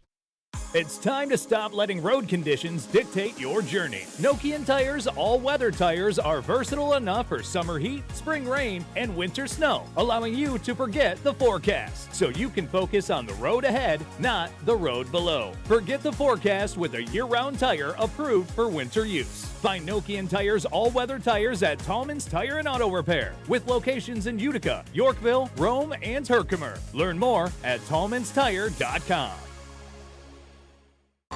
Are you a CDPAP home care user or caregiver? Now's the time to switch to PPL and ensure a smooth transition. It's fast and easy. Over the phone, online, at an in-person or virtual session, or with a CDPAP facilitator. Call PPL at 833-247-5346. That's 833-247-5346. Visit pplfirst.com/CDPAP. Register today. A message from the New York State Health Department. At Steve Ponte Chevy in Herkimer, we'd like to thank our first responders, active military, and veterans, as well as healthcare employees and education employees. Not only is Chevrolet offering $500 in savings towards the purchase of your new Chevy, but Steve Ponte Chevy is going to match that with an additional $500 for a total of $1,000 in savings as our thank you to you. So together, let's drive and see why our customers always say it's so easy to do business with Steve Ponte Chevy on Route 28 in Herkimer. Customer must qualify for educator, military, veterans, first responder, and healthcare discount. Must take delivery by February 28, 2025. See salesperson for details. A Mohawk Valley tradition returns on Friday, March 7th, when the WIBX Heart Radiothon goes live from Utica University. Doctors from Radiothon sponsor Slocum Dixon Medical Group will share ways we can stay healthy. We'll hear from treadmill challengers as they face off against each other, and Red Cap ambassadors to America's greatest heart run and walk will remind us why we support the American Heart Association. Of course, we'll have special incentives to thank you for your donations. Be sure and tune in. WIBX. This is Keeler. WIBX 950 and 92.3 FM. Now back to the Keeler Show. All right, let me take this moment to go to the one and only Jeremy Rosenthal with the Rosenthal Report. And you can kill that if you could. We'll get there. We will get there, I promise. Okay. Oh, you hit it. Yes, that's okay. Good morning, Jeremy. Good morning. Andrew's not in today, so no explosions, no music. That's sound okay. effects. Just that. Boom. You know what we get? I've always gotten what I paid for here. That's right. This is more than I'm getting. This is more than I'm paying for. So well, thank you. We appreciate that. And let's go with anything you want to add on the Caitlin Connolly case, because there's another documentary out, It is. I knew you were going to ask. I knew you were going to ask. I had to practice law this week. Okay, that's awesome. You know what? I will watch it. It's on Hulu, right? It is on Hulu, and okay. I got to tell you, I go back and forth on this. But when you talk to law enforcement, they are dead set that they got it right. But is it possible to be set up? It is, but then you watch the son, and he's standing there during sentencing, and he's crying and blaming her. I mean, this is one of the most compelling trials that we've seen in the country. It's really unbelievable, and it's not done. I mean, listen, one of the things that I do when I'm picking a jury, okay, what I do is and I'm talking about the Fifth Amendment and why my client doesn't testify, right, or may not testify if they're not in that particular trial. Yeah. And what I do is I juror number one, Mrs. Smith, what does somebody look like when they're telling the truth? Do they cry? Right. Oh no, they're lying for sure if they cry. Okay, so I'm going to tell my client Joe, don't cry when you're on the stand. Ms. Smith, I'm not going to go for it. Okay, juror number two. How about he says it real serious, and he looks you right in the eye and he screams it, because screaming people are honest, right? And then they'll say, well, no, of course you don't, you don't do that. Yeah. Okay, so don't cry, don't shout. And then you go down the line, and then what the jury figures out after a few minutes is that we can't tell what the truth looks like, at least coming from somebody's mouth. So are they crocodile tears? Are they real tears? Is he really the victim? That's, welcome to the planet Earth and being some people, sometimes women are harder on women. I had heard in this case, the women were very hard on Caitlin Connolly. The other thing is, and then I got to move on because we only have 3 minutes, but I think ugly people are at a disadvantage when it comes to murder trials. If you're ugly, or you don't look the way people think you should look, I feel like they pass judgment right off the bat. Is this your segue into Luigi Mangione? It is. I'm told that he is a good-looking guy. I don't know. I only look at the law. I'm like a binary ones and zeros type of person, so I don't see. But yeah, like Ted Bundy. I mean, right? That's a very charming, very charismatic guy, and Mangione really fits that bill. I can't believe the number of people that are writing him letters of support, and it's unbelievable. Mangione's set for first court appearance. His arraignment in the United Healthcare CEO's death. What do you expect with this? What are your thoughts? Okay, and actually, the segue to go back to something that you were just saying about his popularity. Yeah. Yesterday, he issued a press statement saying, "Quit sending me pictures. I've got too many. The jail has to sort through all these things." I think he said, "Don't send me any more than 5 pictures apiece, please." Wow, that's unbelievable. Quit sending me books. And I mean, I think he's probably doing this because the jail is like, dude, please. Yeah, you better stop this. Yeah. But they've raised close to $1 million.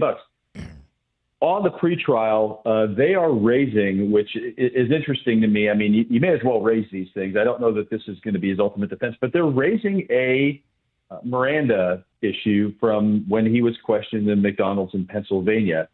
I don't know that that's the judgment call that you really want a judge making in this case. And Miranda's weird, okay, because nobody wants to see a killer go because of a Miranda violation.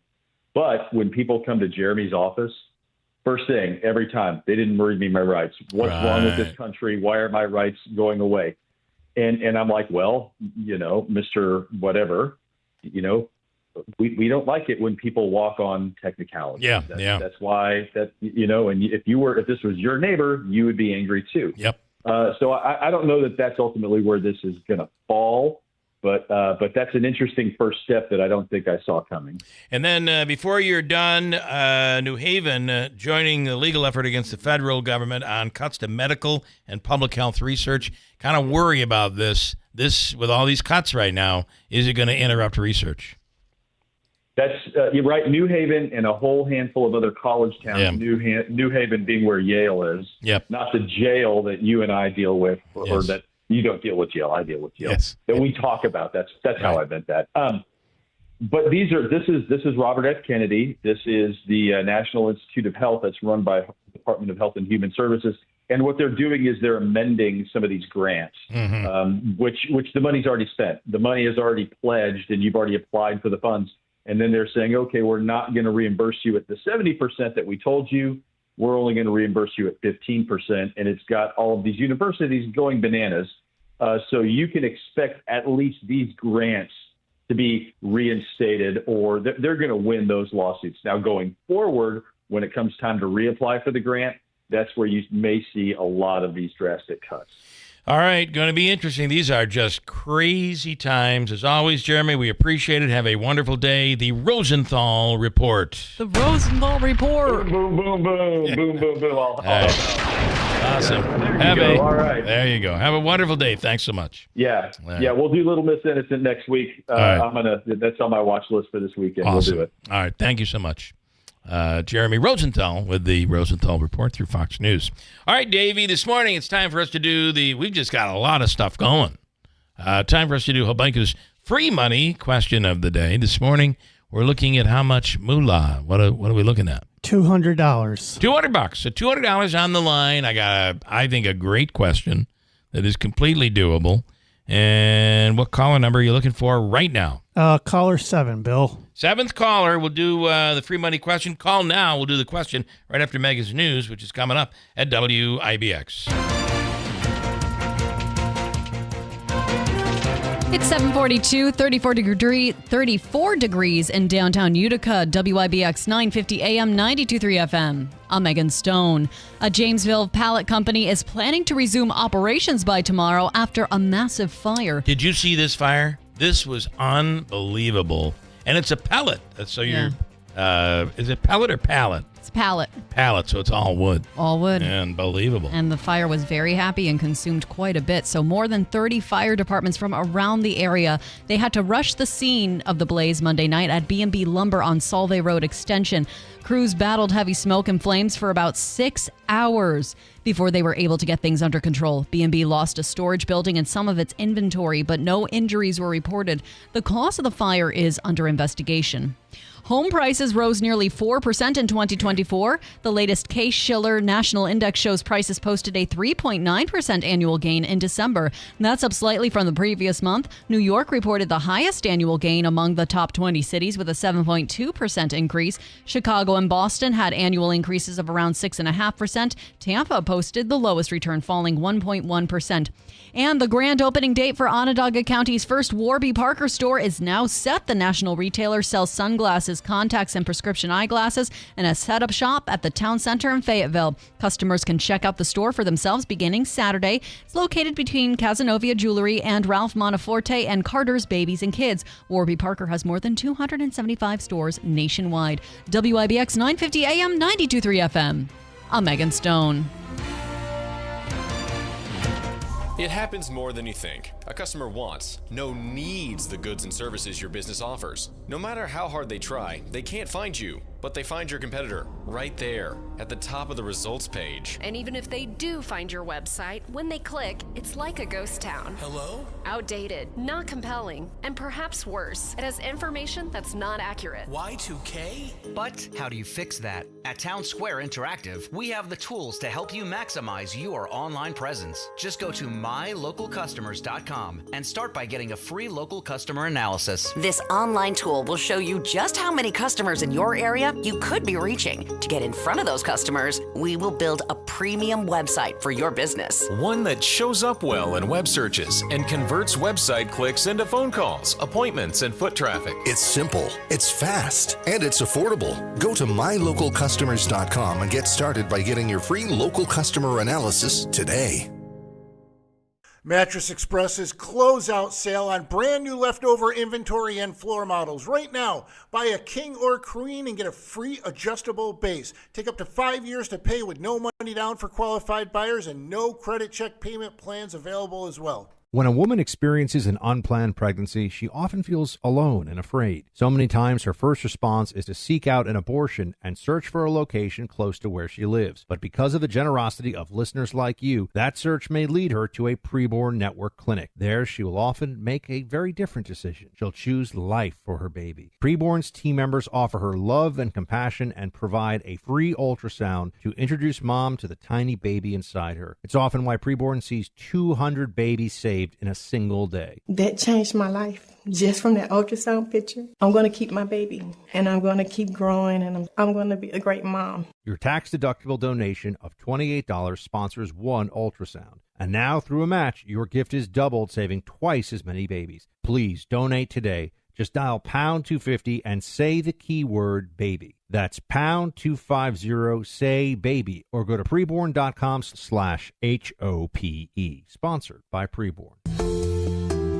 CDC recommends that people age 65 and older and those with moderate or severe immunocompromise should receive a second dose of seasonal COVID-19 vaccine 2 to 6 months after their last dose. Learn more and make an appointment at KinneyDrugs.com. Walk-ins are also welcome at all Kinney pharmacies. Kinney Drugs is here for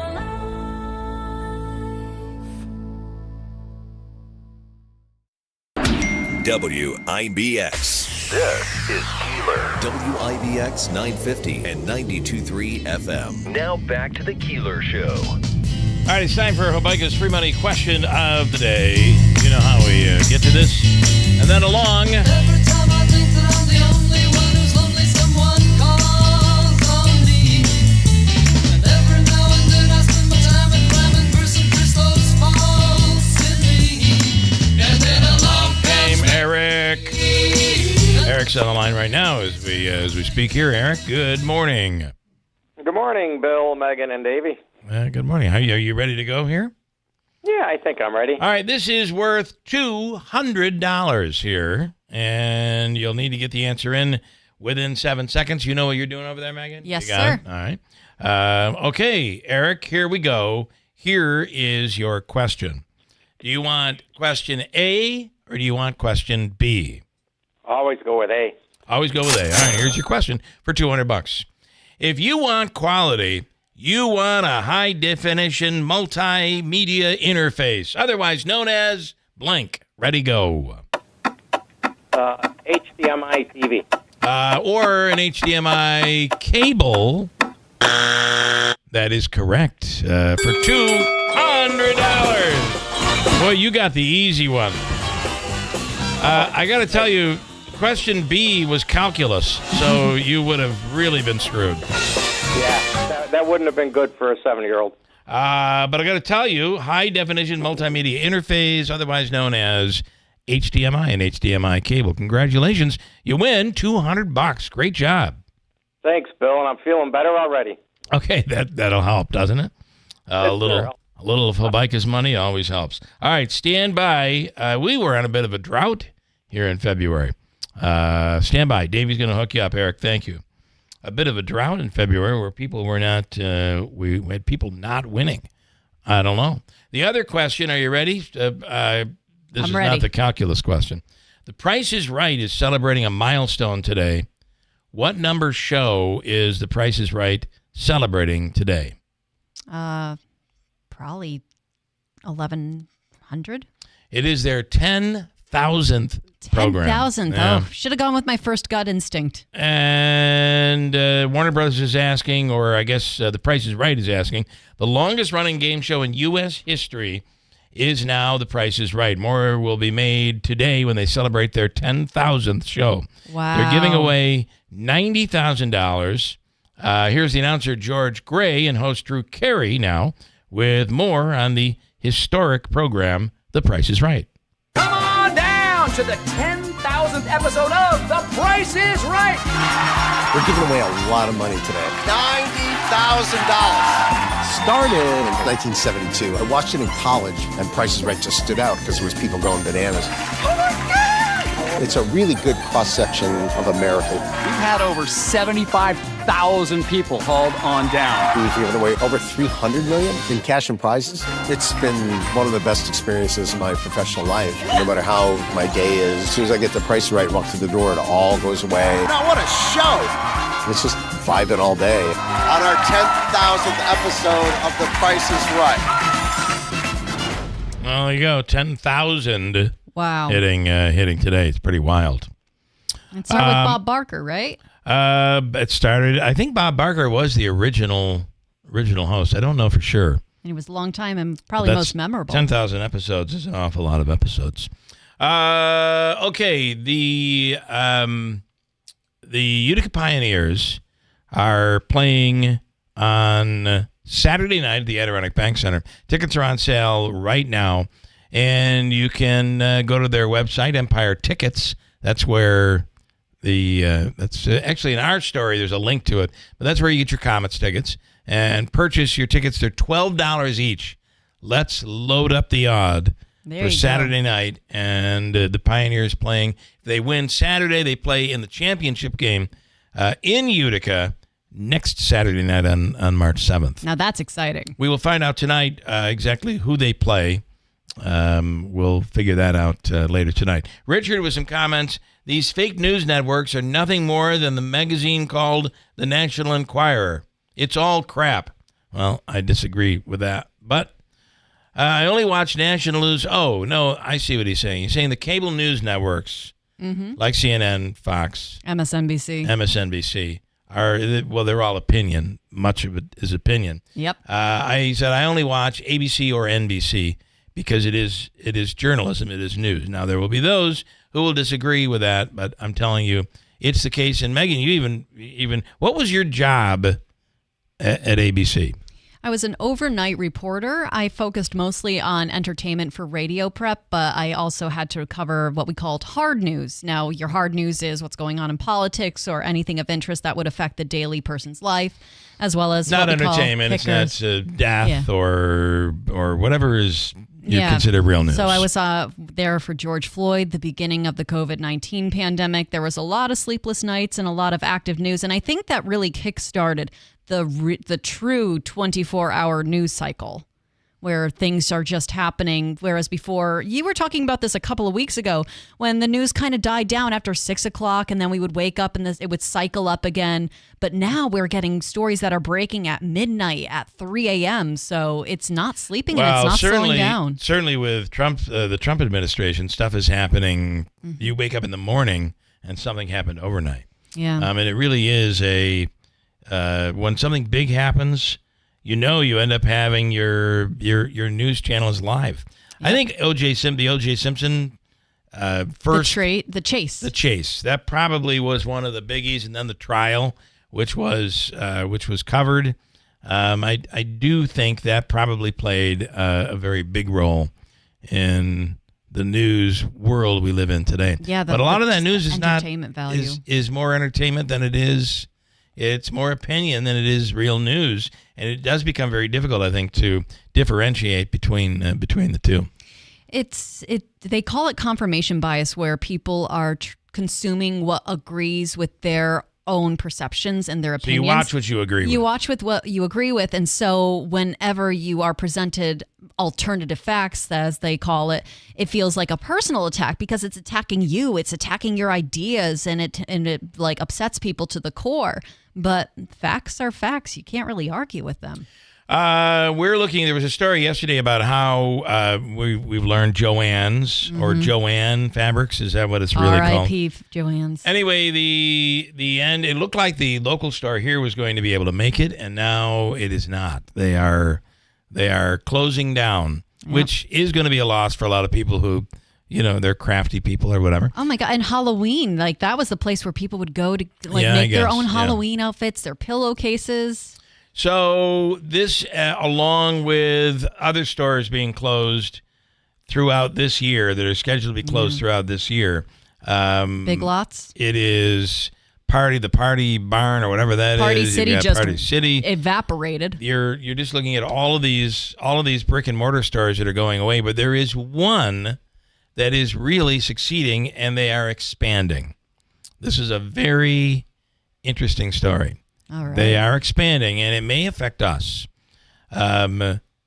Which store, if you can think of a store that would be like a big box store that you might see in a mall that is doing really well, which one do you think is killing it right now? My mind immediately went to Borders for wishful thinking. I want Borders to come back. Yeah, it's not Borders. This would be a store that actually exists in our area right now. All right. Anybody? The answer is Dick's. Dick's Sporting Goods is doing incredibly well. They have moved along with the times. You know, when they first opened in Binghamton, Dick's Sporting Goods was a fishing and hunting shop. Mm-hmm. And now it's become very much like an athletics sporting goods store, although they have really everything. They are now, and they're doing very well. One of those stores that is doing very well, they are now about to expand, and they're trying it out with one store right now in Pennsylvania, and so far their numbers are up by like 35%. Good for them. They are expanding into, there'll be a batting machine at Dick's. You'll have so what they're doing in the malls is they're taking, now just think about the proximity of Dick's right now.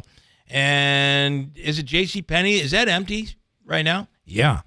So they're taking over in malls. They're taking over the empty big store. Yeah, the old Macy's. And they're putting in a putting area. They're putting in a simulated driver, a driving machine where you can go in and. That's a great idea. They're putting a batting machine in. All of these things associated with the stuff that they sell, and it is booming in Pennsylvania right now. The thought is you're going to see this as their next step. So while other stores are closing and other stores are cutting back, Dick's Sporting Goods is planning a major expansion, and I would not be a bit surprised if we see it here.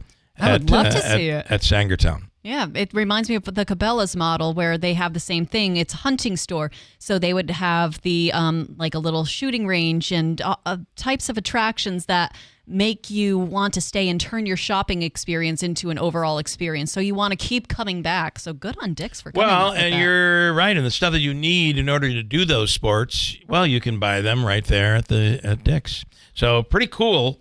And it may be one of the answers to what in the hell are we going to do with Sangertown?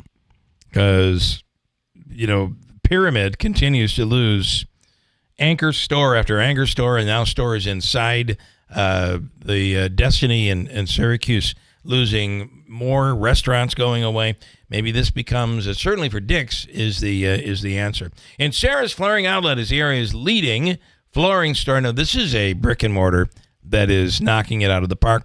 And the reason is your pricing is incredible. They have the largest inventory. The service is great. On Pergo Extreme, you get the 60-mile radius guarantee on a price. You'll get the lowest price within that 60-mile radius. And as we said, it's the largest inventory in all of Central New York. You'll find products that you won't find in the big box stores, and products that are unique, something that your neighbor doesn't already have. It's in Sarah's Flooring Outlet, Route 49 Plaza, River Road, Marcy, and online at insarahsflooringoutlet.com. News coming up. We'll talk to Ryan Nobles next hour as well on WIBX. It's time to stop letting road conditions dictate your journey. Nokian Tires all-weather tires are versatile enough for summer heat, spring rain, and winter snow, allowing you to forget the forecast so you can focus on the road ahead, not the road below. Forget the forecast with a year-round tire approved for winter use. Find Nokian Tires all-weather tires at Tallman's Tire and Auto Repair, with locations in Utica, Yorkville, Rome, and Herkimer. Learn more at tallmanstire.com. Scott and Jill here from New York Sash. Honey, this time of year has me thinking about falling in love. Aw, Scott, that's beautiful. We are celebrating our silver wedding anniversary this year. Well, actually, I was talking about falling in love with your home. So many customers come to us who need help showing their house some appreciation. Seriously? The house? The house is the heart of the family, and it definitely deserves the love. And now, New York Sash is making it easier than ever. For a limited time, siding installation is 50% off. That's right, 50% 50%. From the Stanley Theater Studio, WIBX Utica, Rome. W295EI. WIBX 950 and 92.3 FM. A Town Square media station. From helping Ukraine wage war to helping Ukraine make money. I'm Dave Anthony. Fox News. Profits the U.S. would share. That's the deal President Trump's working on with Ukraine, an economic partnership involving rare earth minerals. Secretary of State Marco Rubio just told Fox. So it's close and it's good. Look, it's a good deal. It's an important deal. We still want to end this war. I mean, that's the important thing the president's made very clear. And President Trump might sign it at the White House Friday with Ukraine's leader Volodymyr Zelensky, who had complained about U.S.-Russia negotiations to end the war without Ukraine involved. Rubio says, I've talked to the foreign minister of Ukraine twice in the last 6 days.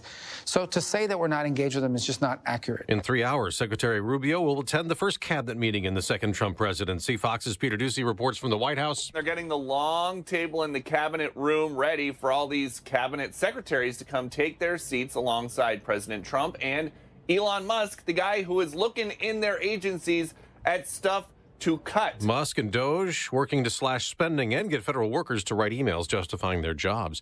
The House has approved what President Trump has called one big beautiful bill, though it's just in a blueprint form for now, passing a resolution that includes more border and military funding and extends the 2017 tax cuts. All that would have to be worked out with the Senate. Congresswoman Claudia Tenney tells Fox. Those tax cuts, if they expire, and I'm on the Ways and Means Committee, could be a $4.5 trillion tax increase. There was one House Republican who joined Democrats voting no. Thomas Massey opposes the $4.5 trillion price tag on the tax cuts. Republicans are planning $2 trillion in spending cuts to offset some of that. House Minority Leader Hakeem Jeffries warns. They're going to slash and burn Medicaid, slash and burn veterans benefits, and slash and burn nutritional assistance. It's a day of mourning in Israel. People lined the streets before a funeral for Shiri Bibas, the mother taken hostage by Hamas, along with the 2 young kids. All died in captivity in Gaza and their bodies released last week. America's listening to Fox News. Police officer and canine handler Jacob Russell Chaffins was fatally shot while attempting to serve warrants for domestic violence offenses. Thanks to friends like you, the Tunnel to Towers Foundation gave the Chaffins family the gift of a mortgage-free home. There's so much more to do to say thank you to our nation's heroes and their families for their immense sacrifices for us. Help Tunnel to Towers to lift up these heroes and their families. Donate $11 a month at T2T.org. That's T2T.org. Why pay more for prescriptions? Stop overpaying and start saving with SingleCare. It's easy. Find your prescription on SingleCare.com, show the coupon at the pharmacy, and start saving. SingleCare works at pharmacies nationwide and is completely free to use, whether you have insurance or not. So the next time you fill a prescription, check SingleCare to make sure you're getting the best price. Take control of your prescription costs. Go to SingleCare.com or download the free app today. As the Trump administration continues immigration raids across the country, first targeting people here illegally who've committed crimes or are security threats, there's also a new way to track migrants undocumented. Homeland Security Secretary Kristi Noem says immigrants 14 years old and up who are in the U.S. illegally are about to face stricter rules amid a tougher stance on immigration. Appearing on Fox's Jesse Waters Primetime, she said anyone in the country illegally must register within 30 days. They will be fingerprinted. They must announce that they are here.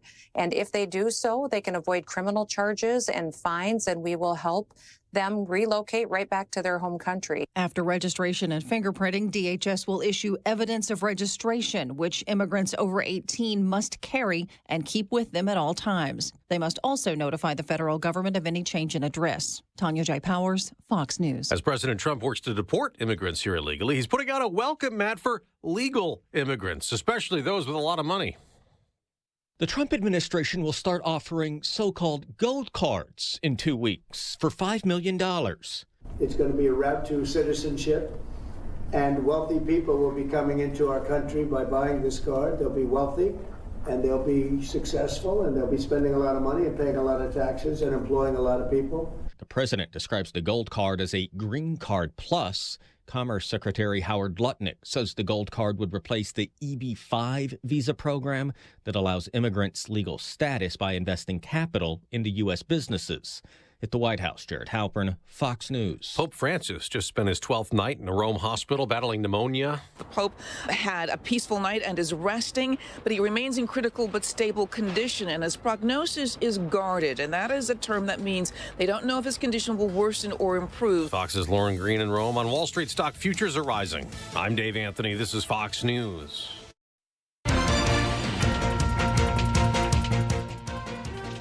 Good morning. It is 8:05. It is 34 degrees under partly cloudy skies in downtown Utica. WIBX 950 AM, 92.3 FM. I'm Megan Stone. The heavy snow has claimed yet another building, this time the banquet hall at Miners Table in Herkimer, which is located within the Herkimer Diamond Resort. The roof caved in yesterday, but there is a silver lining. Workers there say while the site is closed due to safety issues, the kitchen, bar and restaurant area are undamaged. Reports also say the collapse did not impact the banquet hall at the barn. Because of this, plans for Miners Table to reopen for its seasonal run in the spring are moving ahead, but the exact opening date has yet to be announced. Endorsements for former New York Governor Andrew Cuomo are starting to trickle in as he reportedly prepares a run for city mayor. Representative Richie Torres told the New York Post he's backing the former governor, while the New York City District Council of Carpenters signaled they would throw their support behind him should he run. Cuomo has yet to enter the mayoral race, but the New York Times reports he could announce his candidacy as soon as this weekend. The publication says wealthy donors have already agreed to host funding events as soon as next week. Central New York drivers are finding just a little bit of savings when it comes time to fill their vehicles. AAA says the average cost for a gallon of regular fuel right now in the Utica-Rome area and Madison County is $3.32. That's down a penny from last week, but is a cent more than this time a month ago. Herkimer County is paying a little more these days, around $3.33 a gallon, while Lewis County prices are up to $3.38 a gallon. The best prices remain in Onondaga County and Oswego County, with an average there of $3.13 and $3.17 respectively. Currently, the state average is sitting at $3.17 per gallon, and nationally it is $3.14. And runners who haven't signed up yet to take part in the 2025 Utica Boilermaker Road Race still have a chance to do so this year. The 15K race will have a capacity of 10,500 runners, and the 5K has room for 4,500 competitors. This year's Boilermaker events begin July 11th with a Health and Wellness Expo and continue through July 13th when the main races are held. For more information, head to Boilermaker.com. WIBX 950 AM, 92.3 FM. I'm Megan Stone.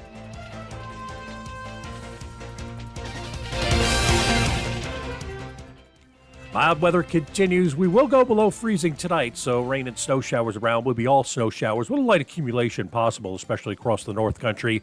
Our Wednesday morning, cloudy. As we get into the afternoon, cloudy 38. Tonight, near 30, rain and snow showers around to all snow showers late. Thursday, some rain and snow around, mainly all rain by the afternoon, 45. Colder air comes in Friday with some snow showers, maybe some accumulating snow by then, 30. From the Weather Channel, I'm meteorologist Ray Stajic on WIBX 950 AM and 92.3 FM. It is 34 degrees in downtown Utica. Whitesboro Central School District is looking for bus drivers to join their team now.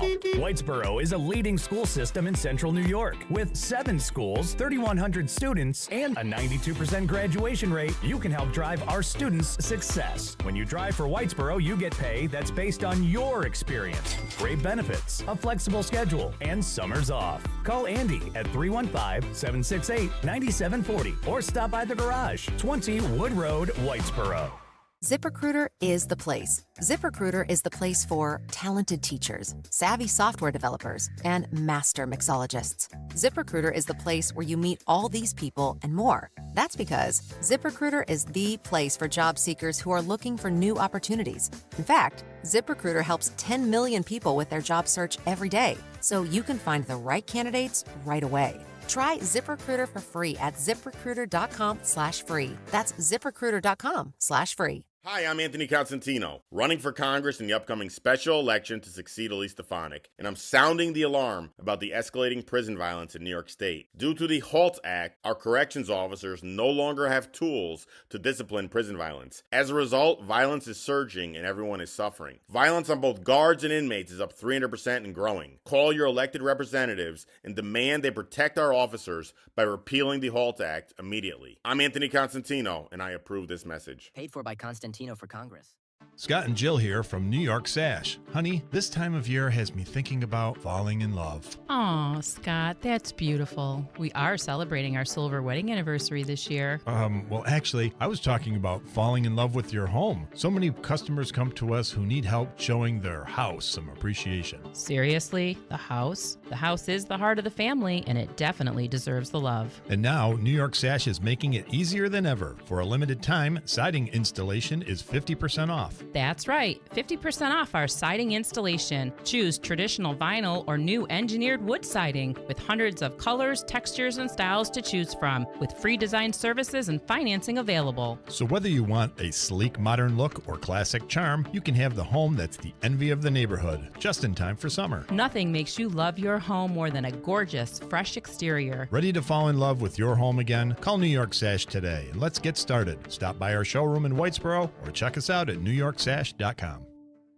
Mattress Express's closeout sale on brand new leftover inventory and floor models. Right now, buy a king or queen and get a free adjustable base. Take up to 5 years to pay with no money down for qualified buyers and no credit check payment plans available as well. At Steve Ponte Chevy in Herkimer, we'd like to thank our first responders, active military, and veterans, as well as healthcare employees and education employees. Not only is Chevrolet offering $500 in savings towards the purchase of your new Chevy, but Steve Ponte Chevy is going to match that with an additional $500 for a total of $1,000 in savings as our thank you to you. So together, let's drive and see why our customers always say it's so easy to do business with Steve Ponte Chevy on Route 28 in Herkimer. Customer must qualify for educator, military, veterans, first responder, and healthcare discount. Must take delivery by February 28, 2025.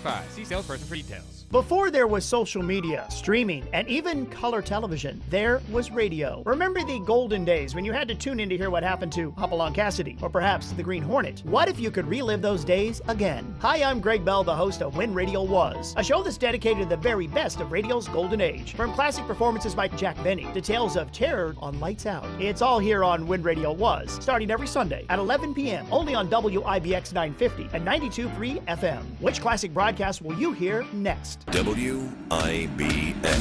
This is Keeler. WIBX 950 and 92.3 FM. Now back to the Keeler Show. Portions of the program brought to you by the official coffee of this radio show, and that's Daylight Donuts in New Hartford. Daylight, of course, has the most amazing coffee. It's Seattle's best. You want to know the backstory on this? Seattle's best coffee was competing in Seattle with Starbucks. It was competing so well that Starbucks decided that they were going to buy it. So it is an amazing coffee. And the beauty with the Daylight drive-thru is they move you very quickly. You're in, you're out. And if you're going to work, you're on your way. The donuts there and everything made fresh every single morning at Daylight Donuts in New Hartford. Okay. We were talking about Dick's Sporting Goods, how you really think about this concept of adding a batting machine and a miniature golf and all these things inside of Dick's.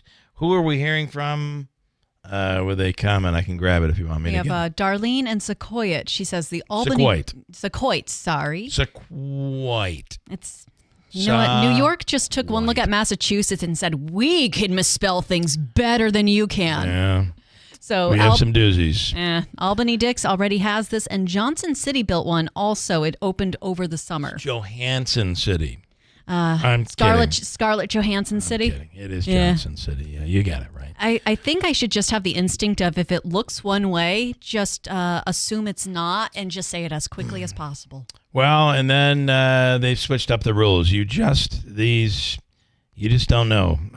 Ilion is one people have really struggled with, but once you learn it, you know it. But Ilion, the number of people say, oh, are you up near Ilion? After time, you kind of realize what they're talking about. But prior to that, you have no idea. Davey, what do we have? You have Scott next? All right, go ahead. You can do it, please. Some other comments. I got a whole bunch. I'm not sure I can get through the YouTube comments. But I do want to say they are there. Holy crap, are they?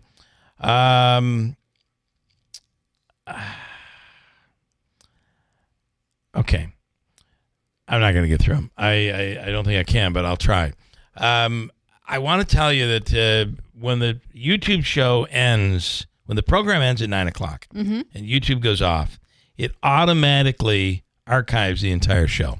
So if you want to go back, you missed something earlier, or you want to share something with somebody, you can go right there on YouTube and you'll find the show from today. That's like right after 9 o'clock it happens. Yep. The other thing that Davey's been working on, and I want to bring Davey, can you put him on hold? And I want to talk to you here. Hold on. This is something Davey has been working on, is putting together, is it like our on-demand off our website? Oh, yeah. Explain what it is you do every day with this. And we haven't really promoted it that much because we were waiting for it to get up and populated, but it's working now. What I do is I take the best segments of the show from the 3 hours and I put them on or the worst. Or the best. Okay. And I put them on a podcast that you can listen live every day off our website. All right. And I do that for This Week in the Mohawk Valley, too. So if you go to the Keeler drop-down. And you go to listen the Keeler podcast. Well, yes, hit Keeler podcast. And, Davey, they all come up. And how long before you have – sometimes you have them up during the show. Yes. Okay. If it's something good, I put it right up as soon as the recording ends for the hour. I put it right up within 10 minutes. So it's all on demand. You can also get This Week in the Mohawk Valley up there as well. Like right now, if you go up, you wanted to hear John Zogby from yesterday, boom. Todd Carville, the United County DA, is up there. It's really some of the highlight interviews that a lot of people ask for. It's all on demand. You can grab it there very, very easily. And Scott's up there numerous times. We play it back when we're chatting. He wants to hear something back. I just get on my phone and I play it back for him. Oh, I said that? Yes, you said that. Because he doesn't have a computer. Right. Okay. Here he is, Scott in Kirkville. Scott, good morning. Well, I did on several occasions more clicks than the mayor of Frankfurt, so I'm kind of happy. Yeah. That was my goal. That and get more votes for president Howard Potter did when he ran for school counselor or something like that. So school board. Yeah. In fact, I heard he's doing the sequel, Foil Again 3 again. I heard he's. Could be. Foils. He foils. I don't know. I think this rim shot is stuck for some reason. It just. Oh, no. Oh, crickets. Okay, good. We've got crickets. All right. Enough of that. By the way, shout out to Trumansburg. It was a great time for the Colonial Wash and Wear Laundromat Comedy Tour. We had a great time. I'll bet you did. Yep. It was fun. Ryan Noble's jokes went over real big. I told Davey off air, but because you guys got him after me, but they enjoyed him. All right, well that's all that matters. In fact, Chuck Lester. In fact, I know Chuck Lester will be proud of me. Yeah. You for a guy that doesn't listen to the show, you got all the names down pretty well. I'm telling you, what are you talking about? I mean, these were like people that you've had on for years. You're right. You got Ann, you got Michigan State Kathy, you got Wayne. I mean, you got everybody. You got them all. Yeah, I'm telling you. And Richard, right? Richard did it just. Richard, I don't think call in, right? You're right. See, you do know. I don't think I've ever had Richard on the air that we know of, anyway. But he's a great weather guy. I think he's been more accurate than some of the people. Okay, all right. He'll love that. But, you might get a cheesecake out of that. Yeah, I tell you, the funny thing is they just declassified President Biden's last 3 months in office, and they were worried that in the Situation Room there was this big red button, and he kept getting confused for the emergency stop of the Colonial Washer, so he had to keep him away from the red button there. Yeah. Boy, we should have stopped in the last one. I really think. I know. You want to when you get that laugh, and Davey really laughed. Hardy laughed for you. When you get that laugh, you're like, all right, I'm going out on a positive. That's what I'm going to do. It's because when over the fences, baby. It's because when we're watching games together, he likes to bring these jokes out. He just has me rolling right off the chair. I can bet. I can imagine. All right, Scott. Tonight, Syracuse plays North Carolina State. Yeah. And it is, would you agree that tonight is a, by the way, they'll only have 3 games left after this. Tonight is a must win. In fact, much of the rest of their season, all right, you explain. You tell me. Well, the season itself, or what's going to happen if they don't win tonight? Tonight is a must win. Talk about that. Yeah, well, tonight, we always worry. Syracuse is always on the bubble. We didn't expect to be a bubble in the ACC. Yeah. This is a bubble game. If they win, they tie with NC State. Of course, they'll have the tiebreaker. I don't think they're beating SMU next Wednesday. So if they don't win today, they're probably going to lose to SMU. Virginia Tech Saturday is not that good, but yet if you look at their Syracuse record at Virginia Tech, they have troubles there. And then the ironic part is the Virginia game, the last game of the season at Syracuse, 8:00 start, by the way. Which I saw that. I don't know why it's 8:00 on a Saturday when your tournament started on a Tuesday, but c'est la vie. Yeah. That could come down. I mean, that could come down to what if.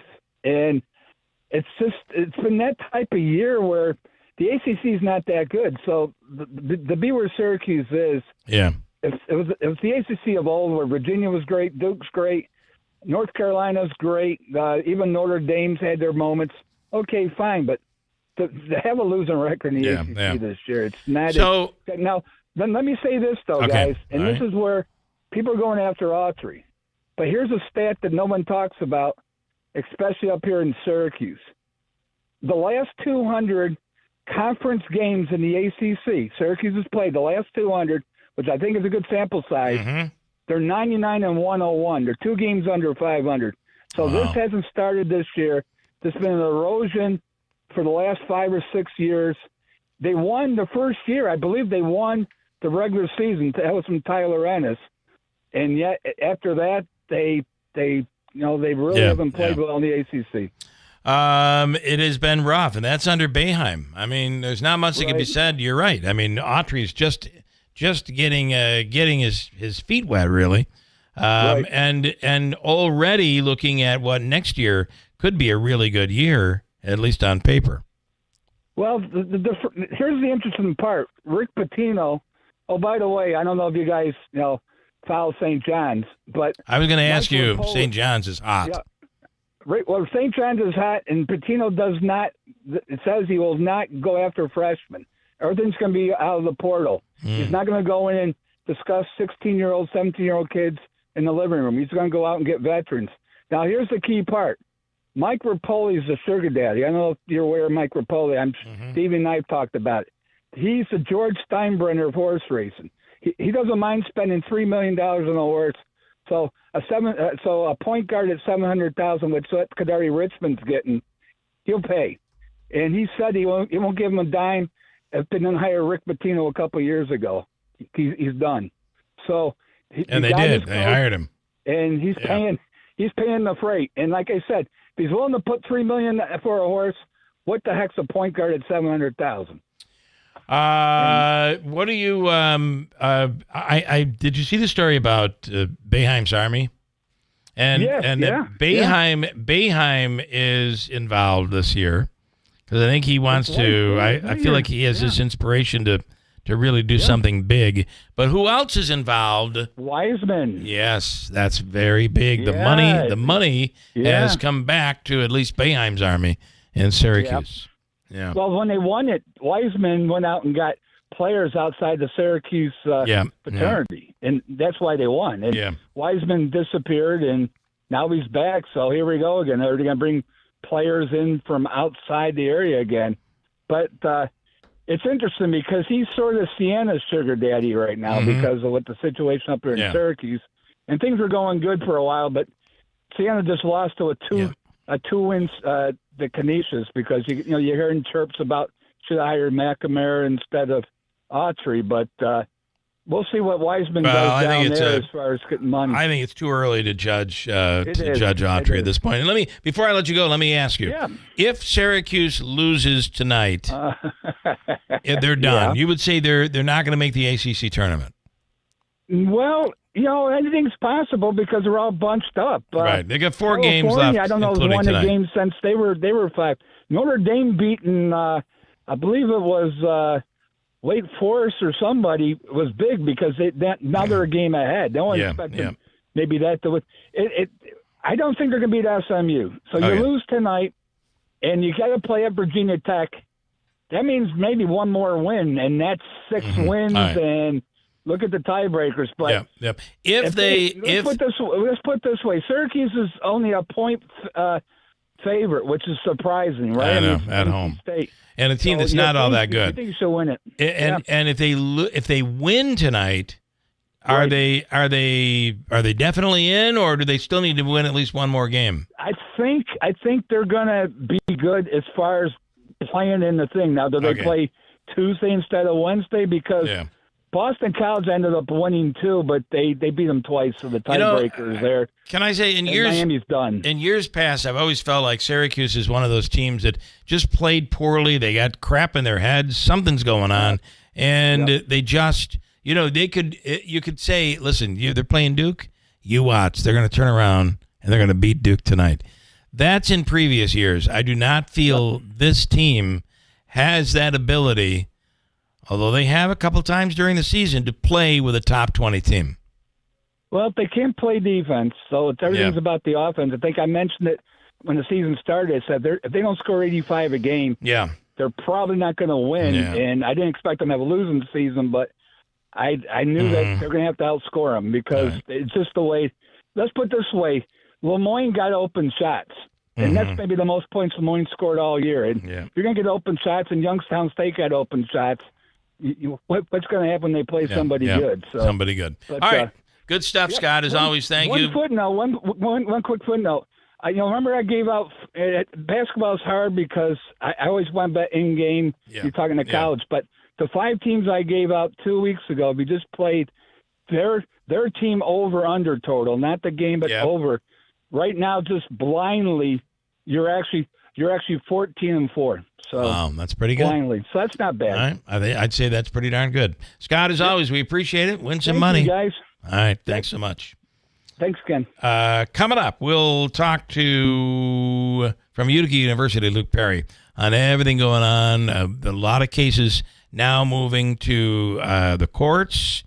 You have one that is key right now, where the Trump administration was ordered to pay on the existing contracts with USAID. They did not. They were a bit scolded yesterday in court, the attorneys, and they were told to pay it immediately. If they end up, this could be the case that goes to the Supreme Court, and then the question is, let's say the Supreme Court rules that the administration has to pay. Everybody's whining about this constitutional crisis. We'll see what Luke thinks, but the reality is we really haven't reached that. But if the Trump administration did not follow the decision of the Supreme Court, we would then have a problem. And we'll talk to Luke about that coming up at WIBX. Every once in a while, something that sounds too good to be true is actually, in fact, true. How would you like up to $4,000 of free windows? And when I say $4,000 of free windows, I mean $4,000 of free windows. No gimmicks or games. You don't have to buy $4,000 to get $4,000 free. You just get up to $4,000 of free windows through Patriot Home Solutions and NYSERDA. Of course, some restrictions apply, but none of these restrictions are income-based, and you don't have to sit through a long, drawn-out sales presentation. Give Patriot a call at 315-401-0440, and they can quickly tell you over the phone if you qualify or how you can get qualified. That's 315-401-0440. These aren't any windows. They're high-quality, custom-fitted windows designed to save energy and keep the cold air out all winter. Your window solution is Patriot Home Solutions. Online at patriothomesolutions.com. Prescriptions require an online consultation with a healthcare provider who will determine if appropriate. Restrictions apply. See website for details and important safety information. Price varies based on product and subscription plan.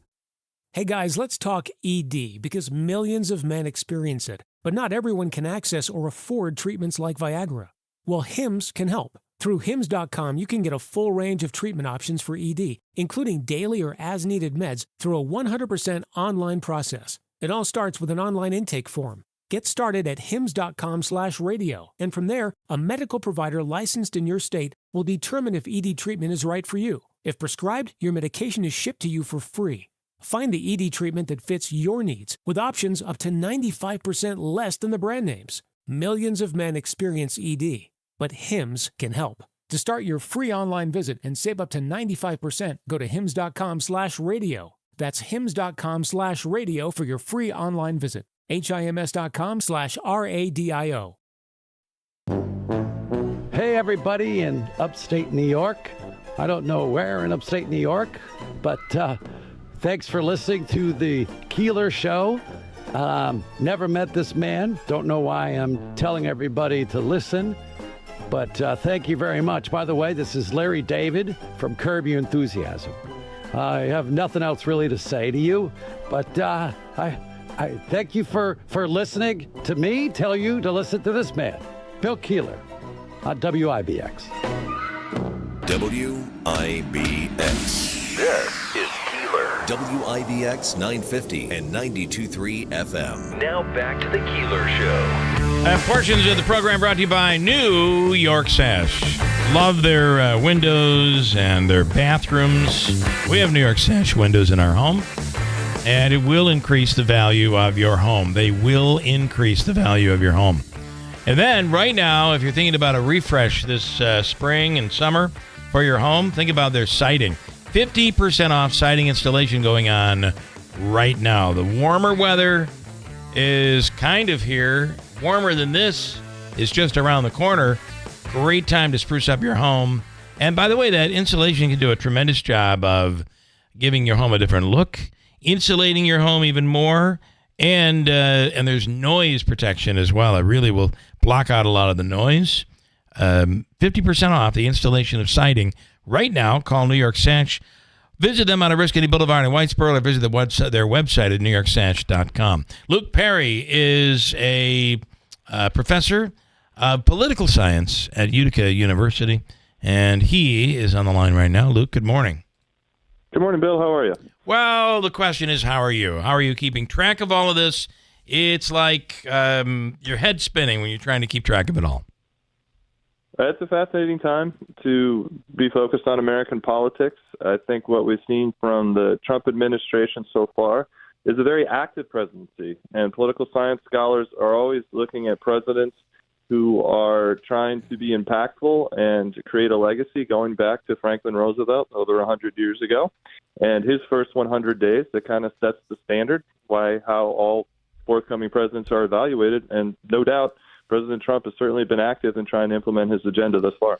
It's funny. I was watching one of the shows over the weekend, and there was talk about what some believe is overreach with President Trump, trying to increase his executive powers, the things that he can do without Congress.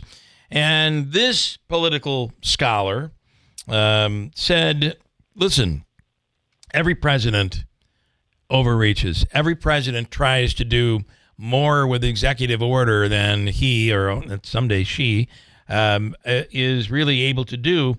But there's pushback. There's pushback from the legislative branch.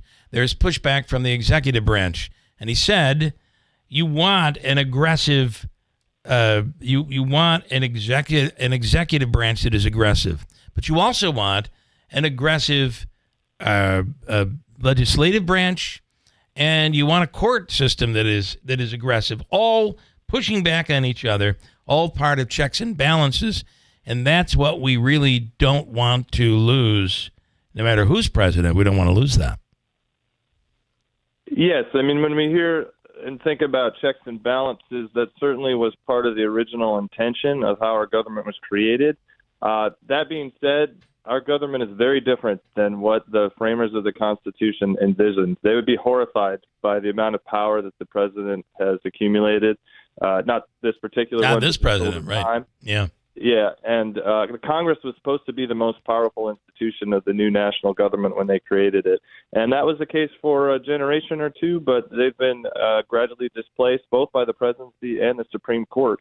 So we're in a very different system than what was originally envisioned. With the forefathers, and it's funny because this person also said, you're talking about we say forefathers as a collective group. They very much disagreed. And I think he said James Madison, it took him, 8 different attempts to be able to come to a conclusion. But many of them disagreed. We are different. Where would they stand in terms of the power that the Supreme Court has had over the years? Well, if you look at the Constitution, the first 3 articles deal with Congress, the presidency, and the courts in Article 1, 2, and 3. And interestingly, the most was written about Article 1, and Congress was given a lot of powers. The second most was written about the presidency, where they wanted the executive to be independent from the legislature, but they were also concerned about another monarchy emerging through there. And to your point, the courts, there's very limited writing about the courts in the Constitution. It wasn't a main focus at the Constitutional Convention. The framers knew that we needed courts, but most of our court system has actually developed over time through federal law and how courts have asserted themselves. Their main power today is to essentially interpret what the Constitution means and be the final arbiter of that. And they got that power by asserting it in 1803 in a case called Marbury v. Madison. So the whole dynamic of our court system and how it's developed is quite fascinating and not something that the framers weighed in heavily in with writing the Constitution. So during the before the break, and talking about this, there is the case of USAID, and funding has been stalled for 90 days. A federal judge ruled you have to pay this out. The U.S. government has to pay this, so the Trump administration has to release the funds. We've gone through time, and they did not act. Yesterday, the judge was quite aggressive, ruling again, you must pay now. I'm assuming if the Trump administration does not pay, this will make its way up to the Supreme Court, and this is when it becomes important. I think when I think Democrats overuse the phrase constitutional crisis. If the Trump administration does not obey what the court rules, would it be then that we're in the midst of a constitutional crisis? Well, I think it's a difficult situation. First, I'll start by saying that courts play an important role in our society, and simply put, that's to resolve disputes. So inevitably, there's going to be all kinds of disputes within our society, and we have, fortunately, throughout most of our history, a strong rule of law. So rather than fighting in the streets over disputes, we have a system that manages those. Now, that system is dependent on all government officials respecting the outcomes of court rulings, even if they don't agree with them. And again, fortunately, for most of American history, that has been the case. Yeah. So yes, if we have the president, who's the most powerful person in American government, who is unwilling to respect court rulings, that leads to a serious situation because there's political uncertainty, there's the prospect for violence, there's disorder, and the basic purpose of government is to provide order and security. So certainly, if that happens, and as you pointed out, we're not there yet, but if there's a willful attempt to ignore the ruling of courts, I think it's very problematic for our government system and democracy. Well, it can't work without it really destroys the entire framework, disrupts the entire framework of our government. So, and again, this has not happened. We don't expect it to happen, but there are those who fear that it might. When the White House now has someone handling its social media. When they put out the "Long Live the King" meme, I realize I guess it was meant to be funny. Coming from the White House, kind of shocking. Would you think that even if it's meant to be funny, who's running the social media at the White House? Well, I'm not a big fan of social media, and nothing really shocks me in terms of what's out there at all the different platforms. I understand your larger point. I mean, I think there's different ways to view that. Some people just look at that as rhetoric that shouldn't be taken seriously, and like you said, was in jest. And then there's others who are concerned about it. So I don't know. I think first cable news networks at the end of last century, and then social media throughout this century has just been highly destructive to American politics. And so for me, I guess what stands out is that's just another example of sort of social media not being helpful in practical problem solving, which is what I want our government to do at every level. So the other part of this that I think Democrats, are missing the target on is President Trump was elected president of the United States. Now, we can argue over whether or not there was a mandate. The popular vote, the actual vote was extremely close. However, the Electoral College was not. So you can argue about that. But at the end of the day, the president was elected president, which means he has the privilege to be able to have the people working in his administration who he wants working in his administration. So a lot of these things that he's doing, and I guess we'll find out, the courts will make the decision, but a lot of these things that he's doing, it's a part of his executive privilege. Would you agree? Well, the president certainly has the ability to issue executive orders, provided that they don't contradict the existing law, and certain processes need to be followed in regards to what particular order the president's writing. So, I think what we've seen this century is presidents increasingly relying on executive orders to try to implement their agenda. Why? Because divided government has been the norm. If you look at the last several presidencies, a good chunk of a president's time is spent in divided government, meaning that different parties control the House, Senate, and presidency. And in a hyper-partisan era where the opposition party on both sides doesn't really want to work with the party in power, I think presidents have relied on executive orders to put their agenda in place. And I think Trump is certainly pushing the boundaries in terms of what's possible through this process. And I think some of it is sort of a natural progression of our politics this century. And some of it, I think, is him taking on things like DEI and other stuff that he doesn't believe in, birthright citizenship, and really pushing what current understandings of legality are. Joe says, didn't Biden do exactly that? He disobeyed the courts when they decided against paying off student loans. I think they just went in a different direction to try to get through the courts. How do you recall that? That's correct. I don't recall the Biden administration defying court rulings. They just tried to find another way through. Right. So then it was just taking another policy response while respecting the court rulings as they unfolded. And I have one more I thought was really interesting. We're speaking with Luke Perry. He is a professor of political science with Utica University. And this is Mike. I totally understand why they did not want to have a strong presidency, talking about our forefathers. At the beginning, they did not want to have another king, saying that if you had Congress in charge today, with the complexity of our government and the world, virtually nothing would get done. I can't imagine they would be happy with the state of Congress, especially with what primaries have done and the gerrymandering, which is it's changed the whole dynamic, and you have this back and forth where nothing ends up getting done. Your thoughts on what would put yourself into the minds of the forefathers? Well, I think it's a very interesting point. One of the reasons Congress ceded power to the presidency was because of this issue of deliberation, particularly during the Cold War, for instance. One of the reasons the president has assumed more war powers is because in the face of the potential nuclear attack, the leaders of our government didn't think we wanted Congress to meet and deliberate as to whether we should declare war and respond. And so deliberation has its value. It's important. But it's importance, but one of the little things it lacks is expediency. Yeah. So I think that comes to mind. Also, it's interesting, if you ask Americans what they think about Congress as a whole, approval rating is pretty low. It's about 15 to 20% on average over the last several years. But if you look at voting patterns, incumbents in Congress are reelected over 90% of the time. And so you have an interesting dynamic. People don't like Congress as a whole, but they like their member of Congress. Yeah. So it's interesting to try to parse that and make sense of it in terms of who they'd rather have more political power, members of Congress or the president.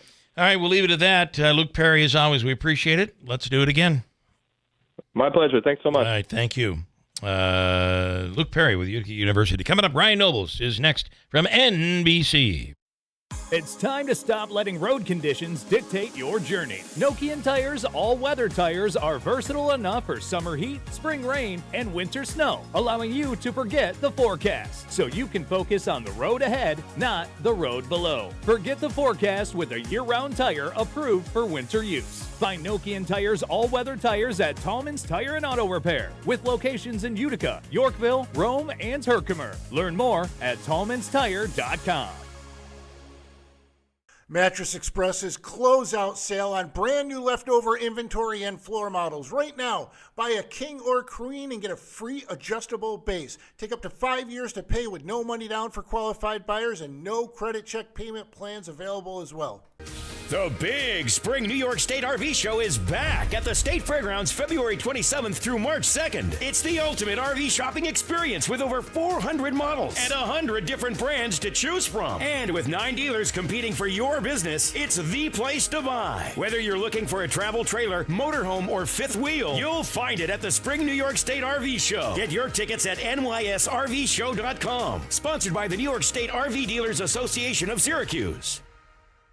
When a woman experiences an unplanned pregnancy, she often feels alone and afraid. So many times her first response is to seek out an abortion and search for a location close to where she lives. But because of the generosity of listeners like you, that search may lead her to a preborn network clinic. There, she will often make a very different decision. She'll choose life for her baby. Preborn's team members offer her love and compassion and provide a free ultrasound to introduce mom to the tiny baby inside her. It's often why Preborn sees 200 babies saved in a single day. That changed my life. Just from that ultrasound picture, I'm going to keep my baby, and I'm going to keep growing, and I'm going to be a great mom. Your tax-deductible donation of $28 sponsors one ultrasound. And now, through a match, your gift is doubled, saving twice as many babies. Please donate today. Just dial pound 250 and say the keyword baby. That's pound 250, say baby, or go to preborn.com/HOPE. Sponsored by Preborn. Hi, I'm Anthony Constantino, running for Congress in the upcoming special election to succeed Elise Stefanik, and I'm sounding the alarm about the escalating prison violence in New York State. Due to the HALT Act, our corrections officers no longer have tools to discipline prison violence. As a result, violence is surging and everyone is suffering. Violence on both guards and inmates is up 300% and growing. Call your elected representatives and demand they protect our officers by repealing the HALT Act immediately. I'm Anthony Constantino, and I approve this message. Paid for by Constantino for Congress. WIBX. This is Keeler. WIBX 950 and 92.3 FM. Now back to the Keeler Show. All right, Megan with a comment. Who do you have? You got a comment there that's from Big Honey. Remember when Biden relieved teachers' college debts going against the Supreme Court and the Constitution? I didn't hear any crying then. Well, because that's not true. It never happened. Just as we said with Luke Perry, and I can let Ryan take this one. Just as we said with Luke Perry, they were rejected by the Supreme Court. The program had to stop. The attorneys then took another approach, and ultimately it was stopped. So they didn't defy the courts. They just tried another angle, and got slapped down again. And it didn't work. So that is what every president does. Every president. And that's not what we're talking about here. Ryan Nobles, do you want to add to that, or am I dead wrong? No, you're 100% right, and I do think it's important to point out that at this stage, Donald Trump has not defied the courts, at least not that we know of. I think the question here is the fact that he's flirting with the idea of defying the courts, and he's trying to undermine the authority of the courts through public statements and suggesting that the way he's going about this is more appropriate. So maybe we'll have to look at the judges. It's lines like exactly. that. And it just annoys me. Democrats bite on that every single time. all you hear out of them is constitutional crisis. So if it ever does get to that point where there is a constitutional crisis, will anybody believe them at that point? No, I think that's exactly right, and I think that Trump definitely kind of they play into Trump's hand when they start to wring their hands about it before he actually does anything. And I think that this I still think that this is probably the most important flashpoint in this new administration is that he is going to test the limits of his executive power, which I think you and the professor rightly pointed out he's well within his rights to do.